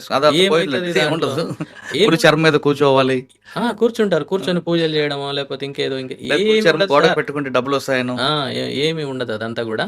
ఇవన్నీ మూఢనమ్మకాలు. ఇప్పుడు ముఖ్యంగా చైనా లాంటి మార్కెట్ లో అది ఎక్కువ నమ్మకం అన్నమాట వాళ్ళకి బాగా. దాని కారణంగా ఇక్కడ చంపేసి బయటకు వెళ్ళడం ఇలాంటివి జరుగుతుంది. ఇది ఒక ఆర్గనైజ్డ్ క్రైమ్ అవుతుంది. ఎస్. ఇక దానికి పెద్ద ఎత్తున పెద్ద ఆర్గనైజేషన్స్ కూడా ఉన్నాయి, ఇంటర్నేషనల్ లెవెల్లో కూడా దానికి ఉన్నటువంటి. ఎక్కువగా తడబ మీద ఎక్కువ ఫోకస్ ఉందని ఈ మధ్యన అన్ని చోట్ల. అంటే ఎక్కడైతే టైగర్ ఏరియాస్ ఉంటాయో అక్కడ, అంటే ముఖ్యంగా ఇంకేం చేస్తారంటే వాళ్ళు ఎక్కడైతే వీక్గా ఉందో, వీక్ ప్రొటెక్షన్, వీక్ కన్జర్వేషన్ ఉంటుంది కదా, వీక్గా ఉన్నటువంటి ప్రాంతాలు, అంటే సరిగ్గా ఎన్ఫోర్స్మెంట్ లేక అట్లాంటి వాటి మీద ఎక్కువ చేస్తారు. ఈ తడోబా లాంటివి అంటే ఓకే, వాళ్ళు ఎస్టాబ్లిష్డ్ బాగానే ఉంటుంది, బట్ ఉండొచ్చు, చెప్పలేము. అదే ఇది ఎప్పటికీ ఇక మేము నిరంతరం దీనిపైన నిఘా పెట్టాలి. ఇప్పుడు కొత్త వాళ్ళు ఎవరైనా వచ్చారా ఊళ్ళోకి, ఈ ప్రాంతంలో ఎవరైనా ఉన్నారా, ఏం చేస్తున్నారు వాళ్ళు, ఇది కూడా అటవీ శాఖ వాళ్ళు చూడాల్సిందే, తప్పదు. మీ దగ్గర ఎన్ని ఉంటాయండి కవాళ్ళలో ఇప్పటి వరకు ఆ ప్రాంతంలో, అంటే కవాల్ టైగర్ రిజర్వ్ విషయానికి వస్తే ఇప్పుడు కూడా ఒక 7-8 వరకు ఈజీగా ఉన్నాయి సార్. ఈజీగా తిరుగుతున్న, ఫ్రీగా ఉన్నాయంటే వాటికి కావాల్సిన ఆహారం దొరికిందా, అవి కూడా బయటకు ఉంటున్నాయి, ఏం లేదు, బయటకు వచ్చే లేదు, ఉన్నాయి అక్కడ ఉన్నాయి సార్. పులి పంజా కొడితే ఎంత వెయిట్ పడుతుంది? చాలా సార్, అది ఏంటంటే కొన్ని వందల దాని PSI చెప్తారు కదా, ఒత్తిడి అంత. అంటే దాన్ని మామూలుగా చెప్పాలంటే ఏం చెప్తారంటే, ఫర్ ఎగ్జాంపుల్ ఒక ఎద్దు తల ఉందనుకోండి, ఎద్దు తల మీద కనుక కొడితే ఎద్దు తల పగిలిపోతుంది, పులి పంజాతో పగిలిపోతుంది. అంటే అంత ఫోర్స్ ఉంటుంది. అందుకనే దాన్ని రైల్ ఇంజన్తో పోలుస్తారు సార్. పులి పంజా కొడితే ఇంకా అంటే ఇప్పుడు చూడండి, ఒక ఎద్దు యొక్క, ఆవు యొక్క స్కల్ ఎంత గట్టిగా ఉంటుంది, అది చాలా గట్టిగా ఉంటుంది కదా, సో అదే పగిలిపోతుంది, అంత ఫోర్స్ అనమాట. అలాగే కాదు దాని యొక్క ఎట్లా అంటే హ్యామర్తో పోలుస్తారు దాన్ని. హ్యామర్ సుత్తే ఉంటుంది కదా, సుత్తెతోటి మీరు ఏదైనా వేరే ఏ పరికరం అయినా మిగతా వాటి అన్నిటికంటే సుత్తే అనేది చాలా భిన్నమైంది, అంటే ఎక్కువ ఫోర్స్ పడుతుంది, దాంతో ఎక్కువ ఒత్తిడి పడుతుంది, ఆ సుత్తెతో పోలుస్తారు అనమాట దాన్ని. సార్, పులి నాలిక మీద కూడా ముళ్ళు ఉంటాయి, అది ఎవరు మనుషులకు కానీ స్కిన్ కానీ వస్తే బ్లడ్ వస్తుంది అంటారు. అంటే ఏంటంటే సార్, ఇప్పుడు పులి ఎందుకు అలా ఉంటుంది అనమాట, అంటే దానిపైన ఉన్నటువంటివి కాస్త కొంచెం రఫ్గా ఉంటుంది పైన నాలుక మీద. ఎందుకు, అది మాంసాహారం కదా తినేది. ఆ మాంసం ఇప్పుడు తిన్నప్పుడు కూడా దేనికి పట్టుకొని ఉంటుంది, అది లోపల ఏదైనా ఆహారం లోపల అది ఎముకలకు పట్టుకొని ఉంటుంది కదా, ఏదైనా మనం ఇప్పుడు చికెన్ మటన్ తిన్నప్పుడు పట్టుకొని ఉంటుంది. ఆ పట్టుకొని ఉన్నప్పుడు దాన్ని లాగాలంటే మనకంటేనేమో చేతులు ఉన్నాయి, అది ఎట్లా లాగుతుంది, మరి లాగలేదు కదా. అందుకని ఈ పరిణామం అలా ఏంటిది, నాలుక ఆ విధంగా పరిణామం చెందింది అనమాట. పట్టుకొని ఇట్లా లాగింది అనుకోండి, అది మొత్తం వచ్చేస్తుంది, కాబట్టి తినేస్తుంది. అచ్చా సార్, ఒక జంతువుని చంపిన తర్వాత ఫస్ట్ ఇక్కడ పట్టుకుంటుంది, ఇక్కడ గొంతు పట్టుకుంటుంది, ప్రాణం పోతుంది. కాబట్టి గొంతు లేక మెడ, ఏదైనా మెడ కానీ, అంటే పై భాగం కానీ కింది భాగం కానీ. ఎందుకంటే ఈ పైనుంచి క్రిందికి పోయేటువంటి దమనులు, సిరలు ఉంటాయి కదా, అవి, లేకపోతే వాయునాళం, ఇవి ముఖ్యమైనవి. మిగతా ఎక్కడ పట్టుకున్నా కూడా అది ఆ యానిమల్ రెసిస్ట్ చేస్తుంది ఏదైనా. చంపిన తర్వాత ఏ పార్ట్ ఎక్కువ ఇష్టం ఉంటుంది అంటే అది ఏం చేస్తుంది అంటే అండి, ఎక్కువగా పులి విషయంలో పులి తినేటువంటిది మాంసం మాత్రమే, మాంసం తింటది అంతే. మిగతా అది కూడా రోజు తిందు, లోపల పొట్ట పేగులు ఇట్లాంటి వాటిని తినదు అది, అవన్నీ వదిలేస్తుంది, కేవలం మాంసాన్ని తింటది. అది ఎక్కడ ఓపెన్ చేస్తుంది అంటే వెనక భాగం నుంచి ఓపెన్ చేస్తుంది. వెనుక భాగం నుండి ఓపెన్ చేసుకుంటూ తినుకుంటూ మొత్తం మాంసం భాగం ఎక్కడెక్కడ ఉందో ఆ భాగం అంతా తినేస్తుంది. తినేసి అప్పటికే ఒక 20 కేజీలు 30 కేజీలు అట్లా తినేస్తుంది. అయితే ఏంటంటే ఒక 2-3 రోజులు ఆగిందనుకోండి, 2-3 డేస్ వెయిట్ కూడా చేస్తుంది అది. ఎందుకంటే అది కొంచెం ప్యూరిఫై కావాలి. అయితే ఇది ఈజీగా వస్తుంది. అవును, ఎండిపోయిన తర్వాత బయటకు ఎండిపోవడం అని కాదు కానీ మైక్రోబ్ యాక్టివిటీ పెరిగిద్ది అనమాట. అంటే సూక్ష్మజీవులు ఎక్కువగా దానిపైన చేరుతాయి. చేరి కొంచెం ఆ మాంసం ఈజీగా వచ్చేస్తుంది తినడానికి లాగితే. సో అట్లా కూడా ఒక 2-3 రోజులు ఉంటుంది. అంటే ఇప్పుడు ఇక్కడ ఏంటంటే అది ఒకవేళ ఏదైనా చంపేసింది అని అంటే ఒక 2-3 రోజులు అక్కడ ఉండే ఛాన్స్ ఉంటుంది. టైగర్ ఉంటుంది, ఎందుకంటే మళ్ళీ తింటుంది అది. రెండోసారి తినొచ్చు, మూడోసారి కూడా తినొచ్చు చెప్పలే. కానీ ఈ 2-3 రోజుల్లో చుట్టుపక్కల నక్కలు మిగతా కూడా ఎస్ సార్ ష్యూర్, ఖచ్చితంగా. అదే అందుకనే ఇప్పుడు నేను ఇందాక టాప్ ప్రెడేటర్ అని అన్నాము, లేకపోతే keystone species, umbrella stone species అనే దానికి మంచి కరెక్ట్ పాయింట్ వచ్చారు మీరు. ఏంటంటే ఒక యానిమల్ని ఫర్ ఎగ్జాంపుల్ ఒక సాంబార్ అనేటువంటి దుప్పిని చంపేసి తినదనుకోండి, తినేస్తే ఇది మాంసం పార్ట్ ఇట్లాంటి అనేది తినేస్తుంది వెళ్ళిపోద్ది, అయిపోయింది దాని పని. వెళ్ళిపోయిన తర్వాత చిన్న నక్కలు, చిన్న నక్క, పెద్ద నక్క, వూల్ఫ్ ఇట్లాంటివి ఎన్నో ఉంటాయి. అవన్నీ వచ్చేసి మిగిలినటువంటి పార్ట్, మిగిలింది ఏదైతే ఉంటుందో అది తినేస్తాయి. ఈవెన్ లెపర్డ్ కూడా తినేస్తుంది. ఏది ముఖ్యంగా పొట్టపేగులు ఇలాంటివి ఉంటాయి కదా, వాటన్నిటి తినేస్తుంది. లాస్ట్కు ఎముకలు మిగిలి ఉంటాయి. ఆ ఎముకలు మిగలడానికి హైనా అనేది ఒకటి ఉంటుంది, ఏగోళం ఉంటుంది, దాన్ని కొండ్రీస్ అని కూడా అంటారు. కొంచెం వికారంగా ఉంటుంది అది చూడడానికి. అది ఏంటంటే ఎముకలు తింటుంది, ఎముకల్నే తింటుంది. ఎముకల్ని తినే విధంగా దాని దవడలు అవన్నీ కూడా ఉంటాయి. అంటే చూడండి, ఒక యానిమల్ని టైగర్ హంట్ చేసి తిన్నప్పుడు, చంపినప్పుడు ఎన్ని యానిమల్స్ దాని మీద ఆధారపడి పనిచేస్తాయి. ఎస్, అదొక ఈకో సిస్టమ్ అనమాట. సార్ ఇది కాకుండా రాబందులు కూడా వస్తాయట కదా? ఎస్, లాస్ట్కు అవి ఇంకా మిగిలినటువంటివి ఏమైనా ఉంటే అవి కూడా వస్తాయి. కాకపోతే ఇక రాబందుల సంఖ్య మనకు తెలిసిందే, ఇప్పుడు పూర్తిగా తగ్గిపోయింది. పూర్తిగా 96-99% వాటి సంఖ్య పూర్తిగా నాశనం అయిపోయింది. మళ్ళీ రికవర్ అవుతున్నాయి క్రమక్రమంగా. కేవలం ఒక దగ్గర మాత్రమే కొన్ని ఉన్నాయి, అది కూడా మహారాష్ట్ర బోర్డర్లో ఉన్నటువంటి బెజూర్ అనేటువంటి ప్రాంతాల్లో. సార్ ఇది కాకుండా జింకలు, సాంబార్ కాకుండా ఇండియన్ గవర్నమెంట్ ఎక్కువ ఇష్టపడుతుంది కదా? ఎస్, ఎందుకంటే దానికి సరిపోయేటువంటి ఆహారం అనమాట. ఇండియన్ గవర్నమెంట్ దాంతో ఫైట్ చేయడం కష్టం కదండి? కష్టం, కానీ చేస్తుంది. టైగర్ పట్టేస్తుంది. ఇందాక నేను చెప్పాను కదా, మాటు వేసి పట్టుకొని చంపేస్తుంది. ముఖ్యంగా ఇందులో అన్నింటిలోకెల్లా సాంబార్ అనే దుప్పి ఒకటి, సాంబార్ డీర్ అంటారు, అదొకటి. రెండవది ఈ ఇండియన్ గార్. ఈ రెండు ఇవి ఏంటంటే మీడియం సైజ్డ్. ఆఫ్ కోర్స్ ఇది కొంచెం పెద్దగానే ఉంటుంది. ఇది మన గార్ అంటారు దాన్ని ఇండియన్ బైసన్ అని కూడా అంటారు. అడవి దున్న. అవును, అడవి దున్నలు కవర్ టైగర్ రిజర్వ్లో బ్రహ్మాండంగా ఉంటాయి. చూసారు, చాలా అంటే చాలా ఉంటాయి, చాలా బాగుంటాయి, చాలా మెజెస్టిక్ గా చాలా ఉన్నాయంటే మరి పులులు కూడా వస్తుంటాయి కదా? వస్తాయి, ఉన్నాయి, ఎందుకు ఉన్నాయి. కాకపోతే ఇక్కడ ఏంటంటే సార్, ఇప్పుడు తడోబా లాంటివి ఒక 20-25 ఏళ్ల కిందనే అది ఎస్టాబ్లిష్ అయిపోయింది. 20 ఏళ్ళ నుండి ఇవాల్వ్ అవుతూ వస్తుంది. మనమేమో ఇంకా మొదట్లోనే ఉన్నాం. ఎందుకంటే మన దగ్గర ఉన్నటువంటి కొన్ని ఇష్యూస్ ఉన్నాయి. ఏంటి అంటే వాస్తవాలు ఇవన్నీ కూడా. హ్యాబిటాట్, ఆవాసం దానికి అనుకూలంగా లేకపోవడం, లేకపోతే కొన్ని ఏది మన ఎంక్రోచ్మెంట్లు ఉండడము. ఎంక్రోచ్మెంట్స్ ఉంటుంటాయి అక్కడక్కడ ఇప్పటికీ కూడా. అలాగే కొన్ని ప్రాంతాల్లో చెట్ల స్మగ్లింగ్, చెట్లు, టీక్ ఫారెస్ట్ మనయన్నీ కూడా. ఇంకా ఒక రకంగా చెప్పాలంటే తడోబాలో, తిపేశ్వర్లో ఉన్నటువంటి ఫారెస్ట్ కంటే కవాల్ టైగర్ రిజర్వ్ ఫారెస్ట్ బాగుంటుంది. వాస్తవం ఇది. చాలా పెద్ద పెద్ద చెట్లు ఉంటాయి అక్కడికంటే ఇక్కడ మన చెట్లు ఎక్కువ, వైవిధ్యం కూడా మనది చాలా ఎక్కువ.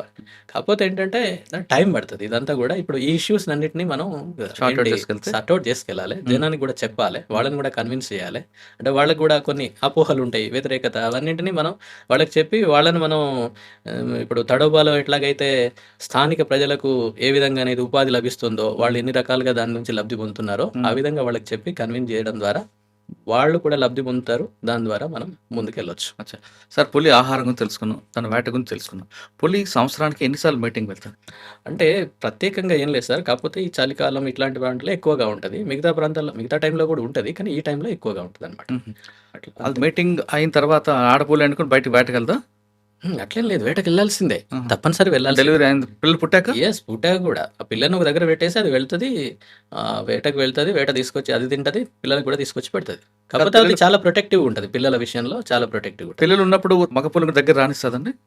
ఎస్, ఉంటుంది, అట్లేం లేదు. కాకపోతే అదే వెళ్తుంది అనమాట. అంటే అది రాకుండానే, దగ్గరికి రాకుండానే వేరే వెళ్ళేది. ఎందుకంటే కొన్ని సందర్భాల్లో ఆ మగపులి, వచ్చేటువంటి మగపులి ఈ పిల్లల సంతానం కానట్టయితే వీటిని చంపే అవకాశం కూడా ఉంటుంది. కొన్ని సందర్భాల్లో జరిగినాయి, అట్లాంటి రికార్డ్స్ కూడా ఉన్నాయి. కాబట్టి అది ఏం చేస్తుంది అంటే దీని పిల్లలు కాదనుకోండి, అది ఆ మగపులి యొక్క పిల్లలు కాదనుకోండి, అప్పుడు వాటిని చంపేటువంటి అవకాశం ఉంటుంది. అది నా పిల్లలు కావా అవునా అది మగపిల్లి గుర్తిస్తారు? తెలుస్తుంది. తెలుస్తుంది. తన పిల్లలు అనుకుంటే దూరం ఉంటుందా? ఏం కాదు, వాటికి ఏం చేయదు. అంటే ఇది పూర్తిగా ఎస్టాబ్లిష్డ్ ఫ్యాక్ట్ ఏం కాదు నేను చెప్పేది, కానీ కొన్ని సందర్భాల్లో జరిగింది, రికార్డ్స్ ఉన్నాయి. అండ్ కొన్ని ఫొటోస్ చూస్తుంటామండి, ఆ. పులి పిల్లలు ఆడుకొని వెళ్ళడం అట్లా అయితే జరుగుతుంది. అవన్నీ కూడా టైగ్రెస్ మదర్ తోటి వెళ్తాయి. మ్మ్. ఇక్కడ మేల్ తోటి ఉండవు అవి ఎప్పుడు కూడా. మేల్ తోటి ఉన్నటువంటి రికార్డ్స్ చాలా తక్కువ, కానీ ఫీమేల్ ఏదైతే వాటి టైగ్రెస్ మదర్ ఉందో మ్మ్. మదర్ తోటే ఉంటాయి. ఆడపులి పిల్లలకి ఎన్ని రోజులు ట్రైనింగ్ ఇస్తుంది? ఎన్ని రోజులు చాలా దగ్గర సార్. ఇప్పుడు ఏంటంటే గతంలో కూడా మనం డిస్కస్ చేసాం ఈ విషయాలు. సుమారు 4-4.5 సంవత్సరాలు తల్లితోటే ఉంటాయి అవి పిల్లలు పిల్లలు. అంటే అందులో మగ పులి ఉంటే ఏదైనా సార్ నేచర్లో 50-50 ఏదైనా కూడా అంతే. మీరు తాబేళ్ళు తీసుకోండి, మొసళ్ళు తీసుకోండి, ఈ టైగర్స్ తీసుకోండి, ఏదైనా కూడా 50% మగ 50% ఆడ, మ్మ్. అంతే.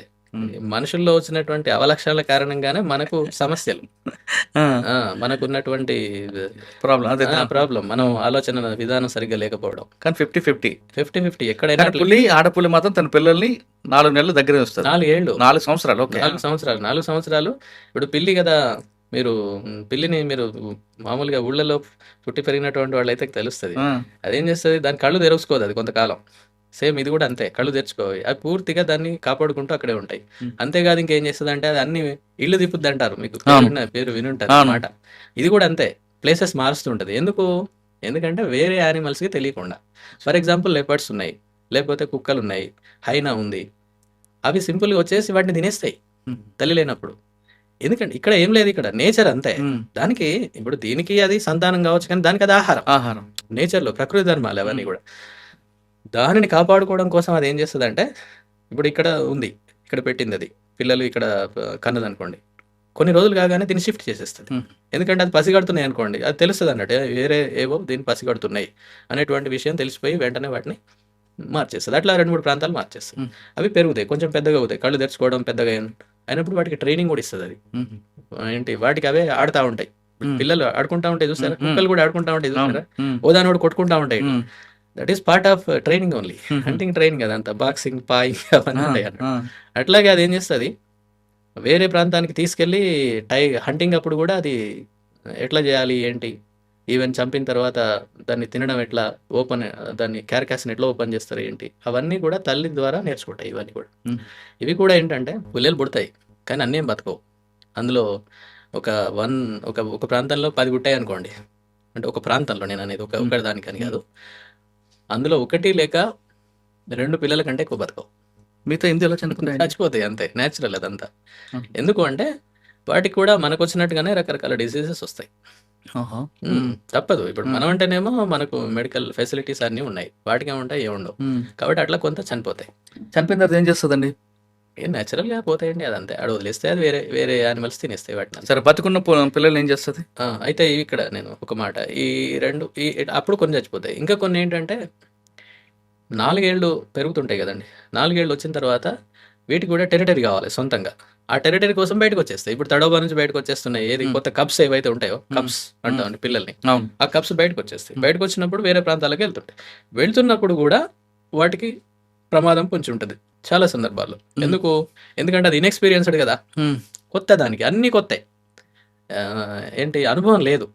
దాని కారణంగా సింపుల్గా అవి జనాలు వేసేటువంటి ఊరులు, ఉచ్చులు, లేకపోతే ట్రాప్లలో పడిపోవడము, లేక తెలియక జనావాసాల్లోకి వెళ్ళడము, ఇట్లాంటివి జరుగుతుంటాయి. జరిగి చాలా వరకు చచ్చిపోతాయి. అట్లా మొత్తం ఇవన్నీ కూడా సుమారు 80% కప్స్ చచ్చిపోతాయి. జస్ట్ 20% మాత్రమే మిగులుతాయి.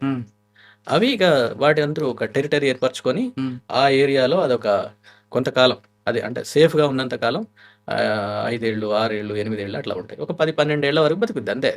12 ఏళ్ళ తర్వాత అసలు పులికి ఎంతకాలం ఉంటుందండి? అంతే సార్, 10-12. జూలో అయితే ఎక్కువ ఉంటుంది, ఎందుకంటే ఇక మనం దానికి కావాల్సిన తిండి ఇస్తారు. అలాగే ఎంతకాలం ఉండొచ్చండి? 15-20 సంవత్సరాలు బతికిన సందర్భాలు కూడా రికార్డ్స్ ఉంటాయి అక్కడ. కానీ అడవిలో కష్టం. అడవిలో 10-12 ఏళ్ళు బతికితే చాలా ఎక్కువ, చాలా అంటే చాలా ఎక్కువ, సాధ్యం కాదు. ఎందుకంటే నిరంతరం పోరాటం కదా, రోజు పోరాటం. అది ఆహారం కోసం కూడా పోరాటం చేయాలి, దాన్ని కాపాడుకోవడం కోసం పోరాటం చేయాలి. ఒక అడవిలో పులి ఉండాలనుకుంటే అసలు అడవి ఎలాగ ఉండాలండి? అంటే ఏం లేదు సార్, ఇందాక నేను కారణాలు ఏవైతే చెప్పినో అవే పరిష్కారం అంతే. ఒకటి, దాని ఆవాసం డిస్టర్బ్ కాకూడదు, ఆవాసం డిస్టర్బ్ కాకూడదు. అంటే మనుషులు వెళ్ళి ఇలాంటి మనుషుల కార్యకలాపాలు తగ్గించాలి, మినిమైజ్ చేయాలి. అంటే ఒకప్పుడు మరి లేవా అంటే ఉన్నాయి, కానీ అప్పుడు ఇంత అడవి ఉంది, ఇంతమంది మనుషులు ఉండేవాళ్ళు. ఇప్పుడు ఇంత ఇప్పుడేమో కొన్ని రివర్స్ అయింది.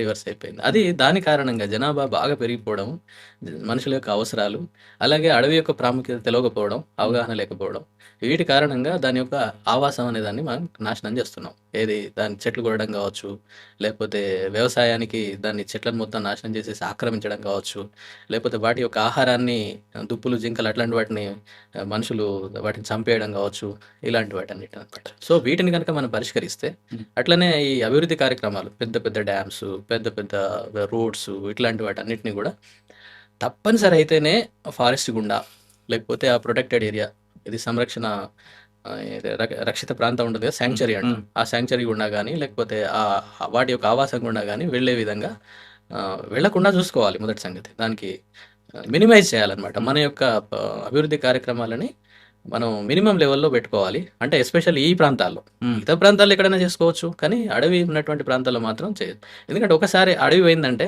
మళ్ళీ మనం దాన్ని రీక్రియేట్ చేయలేము, అసాధ్యం. మనం ఎన్ని ప్లాంటేషన్లు పెట్టినా, మనం ఎన్ని గార్డెన్లు కట్టినా, కోట్ల రూపాయలు, వందల కోట్ల రూపాయలు మనం పెట్టినా కూడా 1 ఎకరం సహజ సిద్ధమైనటువంటి అడవిని సృష్టించలేము.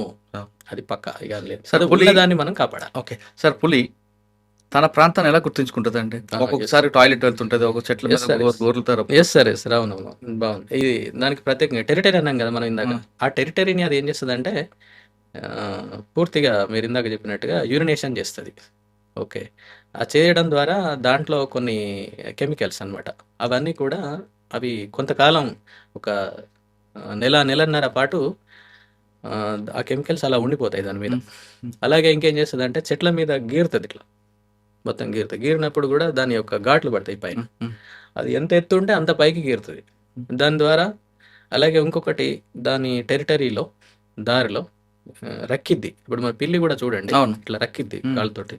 అంటే మీకు ఇందాక చెప్పాను, ప్యాడ్ అనేది మెత్తగా ఉంటుంది అన్నాం కదా, కానీ ఈ టోస్ పైన గోర్లు ఉంటాయి దానికి. అయితే నడిచేటప్పుడు గోర్లు వెనకకి వెళ్ళిపోతాయి, ముందుకు రావు, వెనకకుంటాయి అనమాట. అందుకని గోర్ల గీతలు పడవు మనకి. మామూలుగా అయితే గోర్ల గీతలు పడతాయి వేరే వేటికి, కుక్క జాతులకు పడతాయి, దీనికి పడవు, అట్లా అనమాట. అంటే కుక్క జాతి, పిల్లి జాతిని గుర్తించేటువంటి ఐడెంటిఫికేషన్ కూడా ఇదే ఇప్పుడు నేను చెప్పింది. మనం కొన్నిసార్లు, అంటే ఇది అవసరం కాబట్టి నేను చెప్తున్నా, కుక్కదో దేందో చూసి ఇది పులి అడుగు అని చెప్పేసి లొల్లి బాగా అవుతుంది. కానీ అక్కడ క్లియర్ గా చూస్తే మనకు అర్థమవుతుంది. పెద్ద కుక్క ఉంది అనుకోండి, కొంచెం పెద్దగా ఉంటుంది, 8-10 సెంటీమీటర్లు కూడా ఉంటుంది. దానికి క్లియర్ గా గుర్తులు పడతాయి, ఏది నెయిల్ మార్క్స్ పడతాయి, క్లియర్ గా ఇట్లా గుచ్చుకున్నట్టుగా పడతాయి. అదే పిల్లికి పడవు. ఇది పిల్లి జాతి కదా, ఏది లెపర్డ్ కానీ టైగర్ కానీ వాటికి పడవు. అవి ఉన్నాయి అని అంటే అది కుక్క అనమాట. అంటే అది మామూలుగా మన ఊళ్ళో కుక్క కావచ్చు, లేకపోతే వుల్ఫ్ కావచ్చు, తోడేలు అంటాం కదా, తోడేలు కావచ్చు, లేకపోతే పెద్ద నక్క కావచ్చు, ఇలాంటివి అవి ఉంటాయి. అదే మనం అంత ఆందోళన చెందాల్సిన అవసరం లేదు. అది మనం గుర్తుపెట్టుకోవాల్సింది. సార్, ఒక అడుగు ఎంత, ఎన్ని? అది జనరల్ గా 12-13 సెంటీమీటర్లు ఈజీగా ఉంటుంది సార్. 13 సెంటీమీటర్లు, 15 వరకు కూడా ఉంటుంది. పెద్ద పులిది ఉంటుంది. 13 సెంటీమీటర్లు పొడవు, వెడల్పు ఉంటుంది అనమాట. ఈజీగా ఉంటుంది.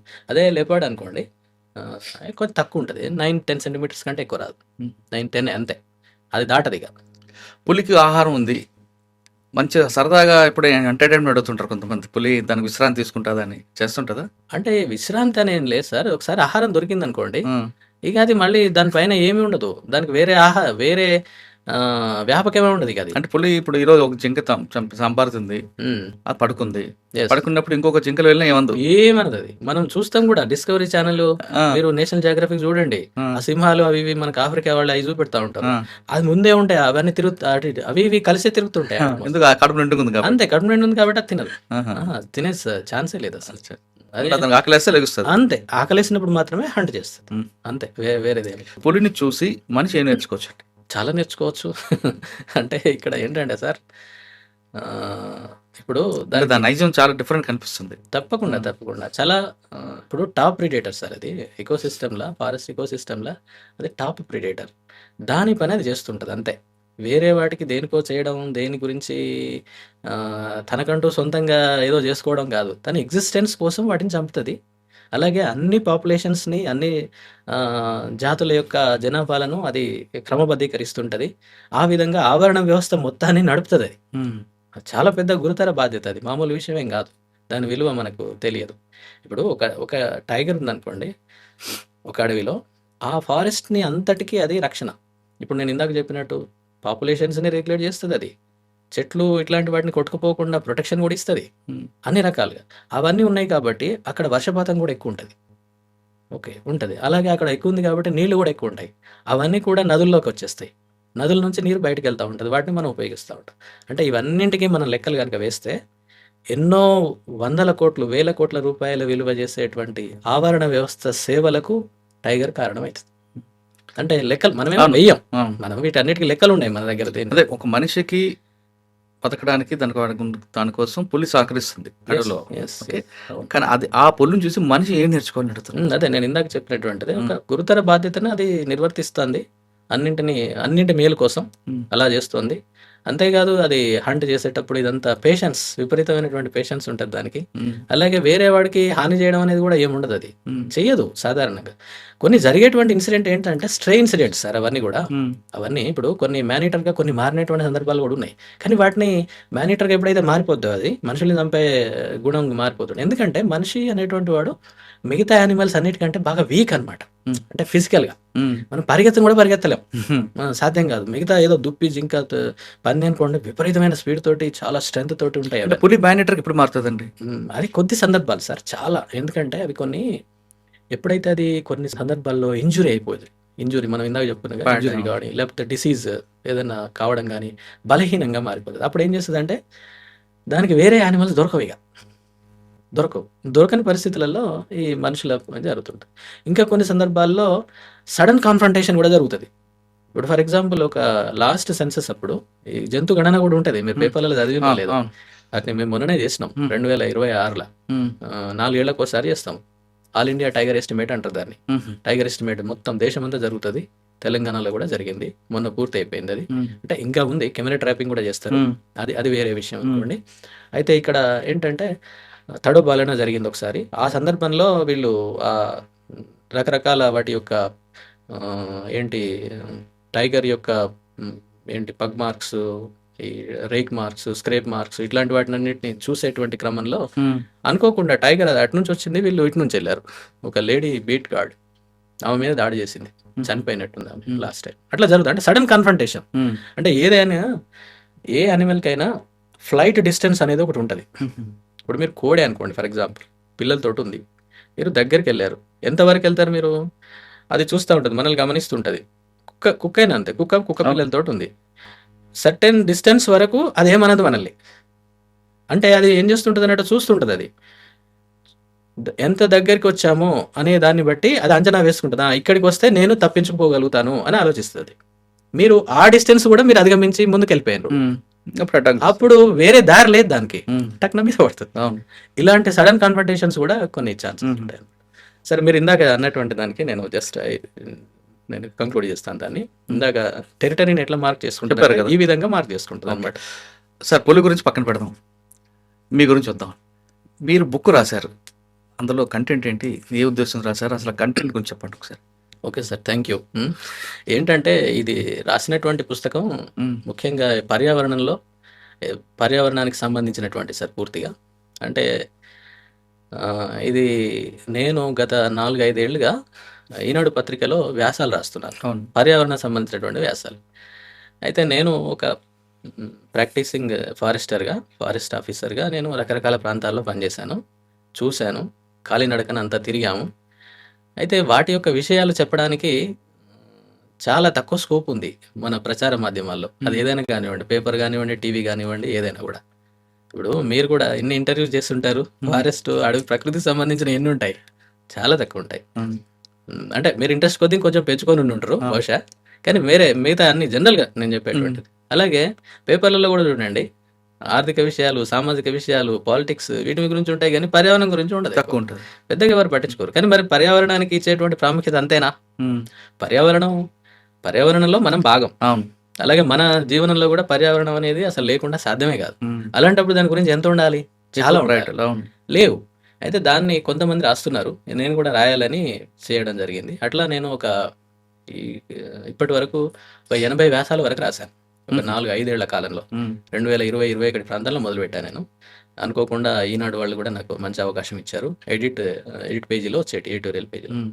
అయితే తర్వాత ఏమనుకున్నానంటే మరి వేస్తున్నాం రైటే, కానీ పొద్దున చదువుతారు, సాయంత్రం వరకు అది మళ్ళీ పక్కన వెళ్ళిపోతుంది. పక్క పడేస్తారు. అది అలా కాకుండా దీన్ని ఒక పుస్తక రూపం ఇస్తే బాగుంటుందన్న ఉద్దేశంతో నేను మళ్ళీ అన్నింటిని సంకలనం చేసి సుమారు ఒక 61 ఉన్నాయి. 60 వ్యాసాలన్నింటినీ సంకలనం చేసి వాటిని ఒక 4-5 చాప్టర్లుగా వన్యప్రాణులు, వాటి యొక్క సమస్యలు, అలాగే అడవుల్లో ఉన్నటువంటి జీవ వైవిధ్యం, లేక నదులు, పర్వతాలు, ఇట్లాంటి వాటిలలో ఉన్నటువంటివి, ఇలా నేను ఒక 4-5 చాప్టర్స్గా విభజించి వాటన్నిటిని చేశాను. మీరు ఇందాక అన్నట్టు పెద్ద పులి దగ్గర నుంచి మినుగురు పురుగుల వరకు కూడా, ఆరుద్ర పురుగుల గురించి కూడా దాంట్లో ఉంటుంది. ఈవెన్ రివర్ డాల్ఫిన్ గురించి కూడా ఉంటుంది. అడవులు, మన అడవుల నుంచి అమెజాన్ అడవుల వరకు కూడా ఉంటుంది అందులో. ఇంకా అంతేకాదు, ఇంకెన్నో ఉన్నాయి. అసలు నేను దాంట్లో చేసినటువంటిది చాలా చిన్న భాగమే. మీరు రాసిన దాంట్లో కింద చిన్న పురుగు నుండి పైన రాబందు వరకు ఉంటుంది కదా. ఎస్, రాబందుల గురించి కూడా ఉంటుంది. ఎందుకంటే రాబందుల పైన నేను పనిచేశాను కొంతకాలం. వాటి గురించి పనిచేసేటువంటి అవకాశం నాకు వచ్చింది. ఒక 3-4 years నేను పనిచేశాను బెజ్జూర్ ప్రాంతంలో, అంటే పాత ఆదిలాబాద్ జిల్లా, ఇప్పుడు ఆసిఫాబాద్ జిల్లాలో వాటి గురించి. సో దాన్ని తెలియాలని, అంటే వాటి యొక్క ప్రాముఖ్యత తెలియాలని, దాని యొక్క విలువ తెలియాలని, అంతేకాకుండా మనకు వాటి పట్ల బాధ్యత కూడా ఉంది.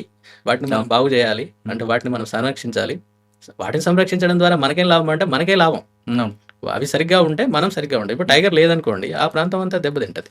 రాబందులు లేవనుకోండి, పొల్యూషన్ విపరీతమైన రకరకాల రాబందులే కదా మీరు రాసిన దాంట్లో గబ్బిలాలు. ఎస్, గబ్బిలాలు కూడా ఉంటాయి. గబ్బిలాలు లేకపోతే లేదు. ఎస్, గబ్బిలాలు ఎన్నో వందల వేల కీటకాలను తినేస్తుంటాయి రోజు. ఆ విధంగా వాటి కీటకాల యొక్క సంఖ్యను క్రమబద్ధీకరిస్తుంటాయి అన్నమాట. అందుకోసం రాసిపెట్టారు అట్లా. ఎస్, అయితే ఏ జీవి అయినా కూడా దానికంటూ ఒక ప్రత్యేకమైనటువంటి స్థానం ఆవరణ వ్యవస్థలో ఉంటుంది. దాని గురించి మనకు తెలియకపోవడం వల్ల నష్టం జరుగుతుంటుంది. వాడి లేకపోవడము, అవి నాశనం కావడము, లేక వాటి ఆవాసాలు నాశనం కావడం, ఇట్లా జరుగుతుంటుంది. దాని యొక్క ప్రాధాన్యతను తెలియజేయడం కోసం నేను చేసినటువంటి ప్రయత్నం ఇది. ఓకే సార్, మరొకసారి ప్రొఫెషనల్కి వద్దామండి. ఫైనల్గా అడవిలో ఉంటే అసలు పులి బయటకు వచ్చింది, రావడానికి కారకులు మీరు చెప్పారు. వచ్చిన తర్వాత ప్రజలు ఏం చేయాలి, అవి రాకుండా ఉండాలంటే ప్రభుత్వాలు ఏం చేయాలి? అంటే ఒకటి సార్, ఈ ఆవాసాల పునరుద్ధరణ అనేటువంటిది చాలా ముఖ్యం. ఎప్పుడైతే ఆవాసం క్షీణించిందో, ఆవాసం దెబ్బతిన్నదో, దాన్ని మనం అడ్రస్ చేయాలి. కాకపోతే అది లాంగ్ టర్మ్ ప్రొసీజర్. అదంతా కూడా వెంటనే మనం అనుకున్నంత తొందరగా కాదు. కొన్ని ఏళ్ళు పట్టిద్ది, 5 ఏళ్ళు, 10 ఏళ్ళు, ఒక జనరేషన్ టైం కూడా పట్టచ్చు. కాకపోతే దానికి తప్పనిసరి అందరూ కూడా కట్టుబడి ఉండాలి. ఇటు ప్రజలు కానీ, ప్రభుత్వాలు కానీ, ఎవరైనా కూడా కొన్ని షార్ట్ టర్మ్ మెజర్స్ తీసుకోవచ్చు, కొన్ని లాంగ్ టర్మ్ మెజర్స్ తీసుకొని దాన్ని ఆవాసాన్ని పునరుద్ధరించాలి. అలాగే పోచింగ్, హంటింగ్ ఇలాంటివన్నీ కూడా ఏం లేకుండా ఉండాలి. తప్పనిసరి అయితే తప్ప ఈ అభివృద్ధి కార్యక్రమాలు అడవులను ఆక్రమించే విధంగా ఉండకూడదు. దాన్ని మినిమైజ్ చేసుకోవాలి. ఏవైనా కూడా చేస్తేనే అది ఉంటుంది. ఎందుకంటే అడవిని రీక్రియేట్ చేయలేం, అది అసాధ్యం అదంతా కూడా. సో అదిలా చేసుకోవడం బెటరు. అప్పుడు ఈ స్ట్రేయింగ్, ఈ బయటికి రావడము, ఈ బయటికి వెళ్ళిపోవడం, ఇట్లాంటివి మనకు తగ్గుతాయి. అయితే ఇవి కూడా ఏంటంటే బయటకు వచ్చినప్పుడు వెంటనే అటవీ శాఖ ఇంకా వేరే వాళ్ళ ద్వారా కూడా దాన్ని పట్టుకెళ్ళి అంటే దాన్ని ట్రాంక్యులైజ్ చేయాలి. ట్రాంక్యులైజ్ చేయడం అంటే అంత ఈజీ కాదు. అది చాలా కష్టంతో కూడుకున్నటువంటి పని. ఎందుకంటే దాని యొక్క బిహేవియర్ ఎలా ఉంది, ఏంటి, అవన్నీ అసెస్ చేయాలి. అటవీ శాఖలో ఉన్న సీనియర్ అధికారులు, క్రింద ఉండేటువంటి ముఖ్యంగా ఫీల్డ్లో పనిచేసేటువంటి అధికారులు, అట్లనే వెటర్నరీ డాక్టర్స్ వాళ్ళు కూడా ఉంటారు. అలాగే షూటర్స్ ఉంటారు, అంటే కరెక్ట్గా షూట్ చేయాలి కదా. వీళ్ళందరూ కూడా కొన్ని కమిటీస్ ఫామ్ చేస్తారు. దానికి కొన్ని ప్రోటోకాల్స్ ఉంటాయి. ఇది national tiger conservation authority protocol ఉంటుంది. ఆ ప్రోటోకాల్ ప్రకారమే చేయాలి దాన్ని పట్టుకోవడం అనేది. బయటకు వచ్చిన తర్వాత ఎలాగంటే స్టెప్ బై స్టెప్ స్టార్ట్ అవుతుంది. ఎస్, ఇదే నేను ఇందాక చెప్తున్నటువంటి విధానం. ఈ ప్రోటోకాల్ ప్రకారము, ఎన్టీసీఏ గైడ్ లైన్స్ ప్రకారము, అలాగే దీనికి అంతటికి ఇప్పుడు మన రాష్ట్రంలో చీఫ్ వైల్డ్ లైఫ్ వార్డెన్ ఉంటారు. అంటే అటవీ శాఖలో PCCF ర్యాంక్ అధికారి అనమాట, DGP ర్యాంక్ అధికారి ఉంటారు పోలీసులోనే. ఇక్కడ ఆయన చీఫ్ వైల్డ్ లైఫ్ వార్డెన్ అనమాట. మేడం కానీ లేక సార్ కానీ ఒకరు ఉంటారనమాట. వాళ్ళ యొక్క ఆదేశాల మేరకు ఈ ప్రోటోకాల్ని అనుసరించి ఈ బృందాలుగా ఏర్పడి దాన్ని పట్టుకోవాలి. ఎందుకంటే దాని స్టేట్ ఎలా ఉంది, దాని యొక్క పరిస్థితి ఎట్లా ఉందనేది అంచనా వేయాలి. అంచనా వేయడానికి ఎన్ని రోజులు పడుతుంది? చాలా కాలం పడుతుంది సార్. జరగాల్సిన నష్టం జరుగుతుంటది కదా. అంటే దాని యొక్క మూమెంట్ ని ప్రజలకు చెప్తా ఉంటారు. ఇప్పటికీ ఈ ప్రాంతంలో ఇది ఉంది అనేటువంటిది ఎప్పటికీ. ఒక ప్రాంతంకి వచ్చిందండి, ఈ ప్రాంతంలో ఆవునో దేన్నో చంపింది, ఆ ప్రాంతంలో ఉండదు, తర్వాత ఇంకో ప్రాంతానికి ఎందుకు అవుతుందంటే సార్, అది తిన్నప్పుడు, అది చంపినప్పుడు అక్కడ డిస్టర్బెన్స్ కాకూడదు, ఏదైనటువంటి డిస్టర్బెన్స్ ఉండకూడదు. అవి డిస్టర్బ్ అవుతున్నాయి. అడవి అనుకోండి, ఏం డిస్టర్బెన్స్ ఉండదు, చక్కగా అన్నీ ఉంటుంది, తినేసి వెళ్ళిపోతుంది. ఇది జనావాసాలు కదా. ఇక జనాలకు క్యూరియాసిటీ చాలా ఎక్కువ. టైగర్ అనగానే ఇక మనోళ్ళు లేనటువంటివి కూడా సోషల్ మీడియాలో కొత్త పెట్టారు. అది ఎక్కడదో తడోబాకు సంబంధించింది ఉంది, అది కవాల్లో తిరుగుతుందని కొంతమంది పెట్టారు, పెట్టేస్తున్నారు. అంటే ఆ స్థితికి మనం వెళ్ళాం. కానీ నిజంగా అక్కడ అట్లా ఉండదు. ఉమ్. అయితే అది ఉండే విధంగా దాన్ని మనం డిస్టర్బ్ చేయకూడదు. కాదండి, తినేస్తాయి. ఏ ప్రాంతంలో పులి ఉంది ఉమ్. కానీ బి ప్రాంతంలో రావచ్చు అనే విషయం మీరు ఎలా అంచనా వేస్తారు? అంటే పక్కన ఉన్నటువంటి ప్రాంతాలు ఏ విధంగా ఉన్నాయి, అడవి ఉందా, గతంలో హిస్టరీ ఏమైనా ఉందా, ఇట్లాంటివన్నీ చూస్తుంటారు. అంతేకాదు దాన్ని ట్రాక్ చేస్తారు ఎప్పటికీ. మా వాళ్ళు ఉంటారు, ట్రాకర్స్ ఉంటారు, టైగర్ ట్రాకర్స్. ఉమ్. వాళ్ళు ఎంత బాగా ఇన్ఫర్మేషన్ చెప్తారంటే, ఇప్పుడు మన దగ్గర నా దగ్గర 2 టైగర్స్ ఉన్నాయి అనుకోండి, 4 టైగర్స్ ఉన్నాయి అనుకోండి, ఇది ఏ టైగర్ అనేది వాడు పగ్మార్క్ చూసి చెప్పేస్తాడు. ఉమ్. ఇది L1 లేకపోతే ఇది K2 అని పేరు. ఎల్లు అంటే అంటే ఆ పేరు అక్కడ ఉన్నటువంటి ప్రాంతంలో దానికి ఎన్ని సంవత్సరాలు కూడా గుర్తు చెప్తారా?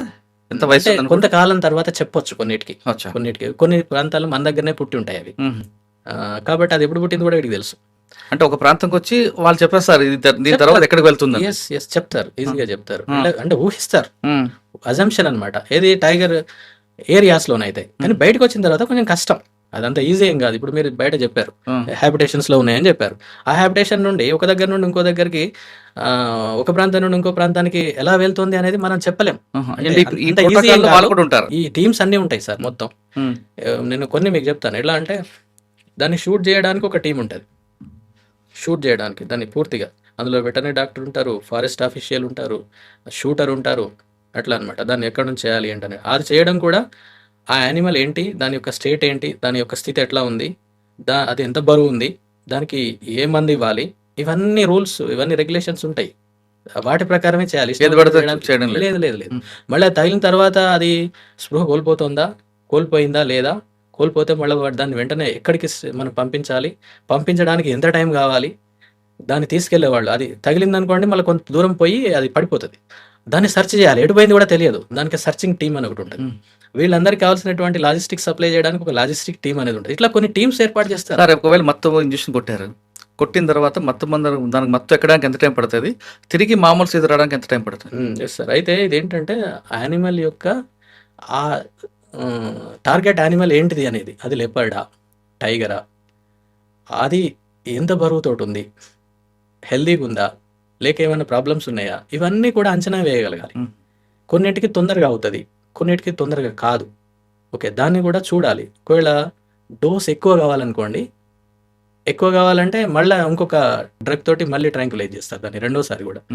ఒకవేళ అది మొత్తానికి స్పృహ కోల్పోయి ప్రాణం పోయే పరిస్థితి ఉందనుకోండి, మళ్ళీ దాన్ని రివర్స్ చేయాలి. మనం ఇచ్చింది ఎక్కువైంది అన్నట్టు. ఇది చాలా కష్టమైనటువంటి పని.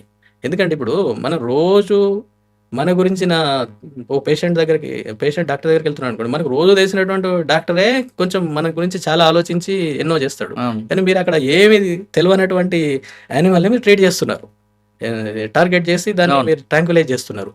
చాలా కష్టమైన పని అదంతా. మనం బయట అనుకుంటాం పట్టుకుపోయి చేసేయండి అని అంటాం, కానీ దీంట్లో చాలా సంక్లిష్టతతో ఉన్నటువంటి అంశం అనమాట. సార్, ఒకవేళ మత్తు ఎక్కువైపోయి చనిపోయింది అనుకోండి, అప్పుడు ఏమవుతుంది? జరుగుతాయి, అట్లా కూడా జరగచ్చు, కొన్నిసార్లు జరిగినాయి. టీం మీద యాక్షన్ ఉంటుందా? అంటే వీళ్ళు ప్రోటోకాల్ సరిగ్గా పాటించారా లేదా, నేను ఇందాక చెప్పాను కదా NTCA ప్రోటోకాల్స్ ఇవన్నీ ఉంటాయని చెప్పాను. ఆ ప్రోటోకాల్ని వీళ్ళు సరిగ్గా పాటించారా లేదా, సరిగ్గా పాటిస్తే ప్రాబ్లం ఏం లేదు. ఎందుకంటే వాళ్ళు చేసినటువంటిది వాళ్ళు చేశారు, జరిగినటువంటిది బియాండ్ దైర్ లిమిట్స్ కాబట్టి జరిగింది. కానీ ఎక్కడన్నా నిర్లక్ష్యం జరిగింది అనేటువంటిది ఉంటే మాత్రం వాళ్ళ మీద యాక్షన్ ఉంటుంది.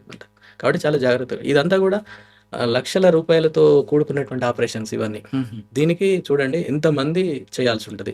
దీనికి కూడా అన్ని ఆర్డర్స్, దీనికి కావాల్సినటువంటివన్నీ కూడా చీఫ్ వైల్డ్ వార్డెన్ నుండి పూర్తి ఆర్డర్స్ ఉండాలి. ఇది ఒకటి ఉంటుంది అనమాట, సెక్షన్ 11 అనుకుంటా వైల్డ్ లైఫ్ యాక్ట్ లో. దాని ప్రకారం మనం చేయొచ్చు. కానీ అందరూ అనుకుంటా కనపడుతుంది కదా, కట్టేయండి పట్టేయండి, పిల్లి కుక్క కాదు కదా, చిన్న పిల్లి కుక్క అంటే మనం ఏమైనా చేయగలుగుతాం. కానీ ఇది టైగర్, అది. కాబట్టి చాలా జాగ్రత్తగా ఇవన్నీ పాటించాలి. ఇంకా చాలా విషయాలు ఉన్నాయి, నేను మీకు అవన్నీ అవసరం లేదు. ఇట్లా ప్రొసీజర్ ప్రకారం చేస్తేనే అది సక్సెస్ అవుద్ది. లేదంటే ఎక్కడ ఏది జరిగినా కూడా ఫెయిల్ అయిపోతాయి.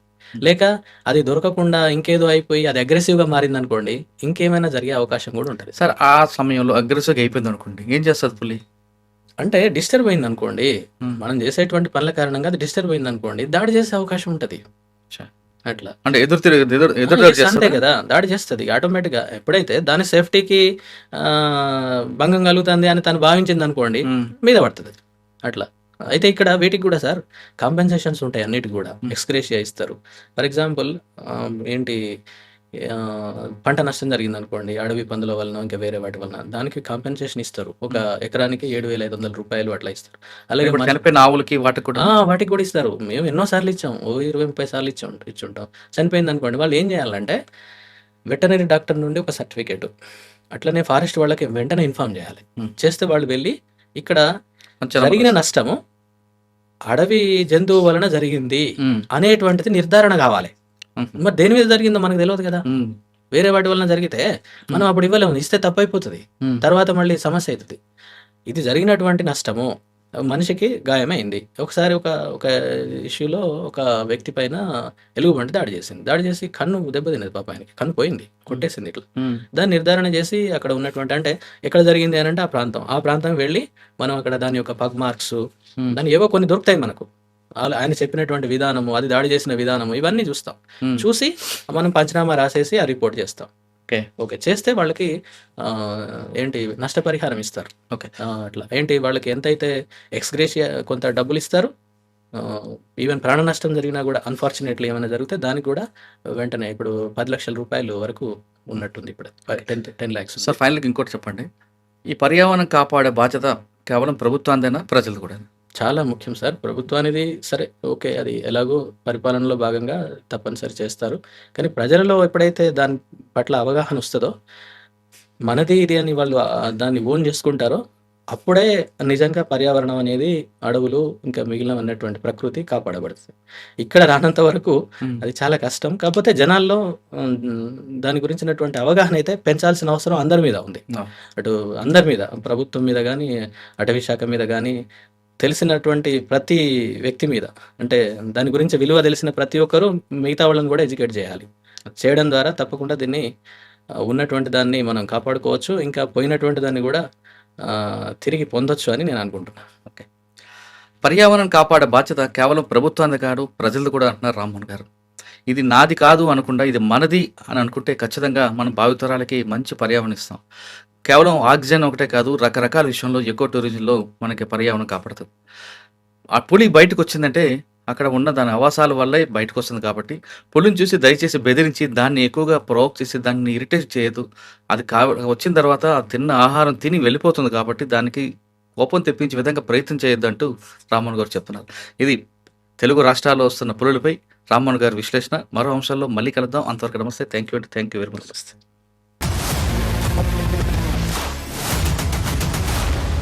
I dreams, this police diaries is something very, very valuable towards that. I must really appreciate Murali, your insights. I Dreams founder and CEO Chinna Vasudev Reddy Gartoni, Muralidhar crime stories చాలా famous అయిపోయినా. Gautam Savan garu and something else. Good. Well done. I congratulate him for doing so well, and I congratulate him his boss also. So well.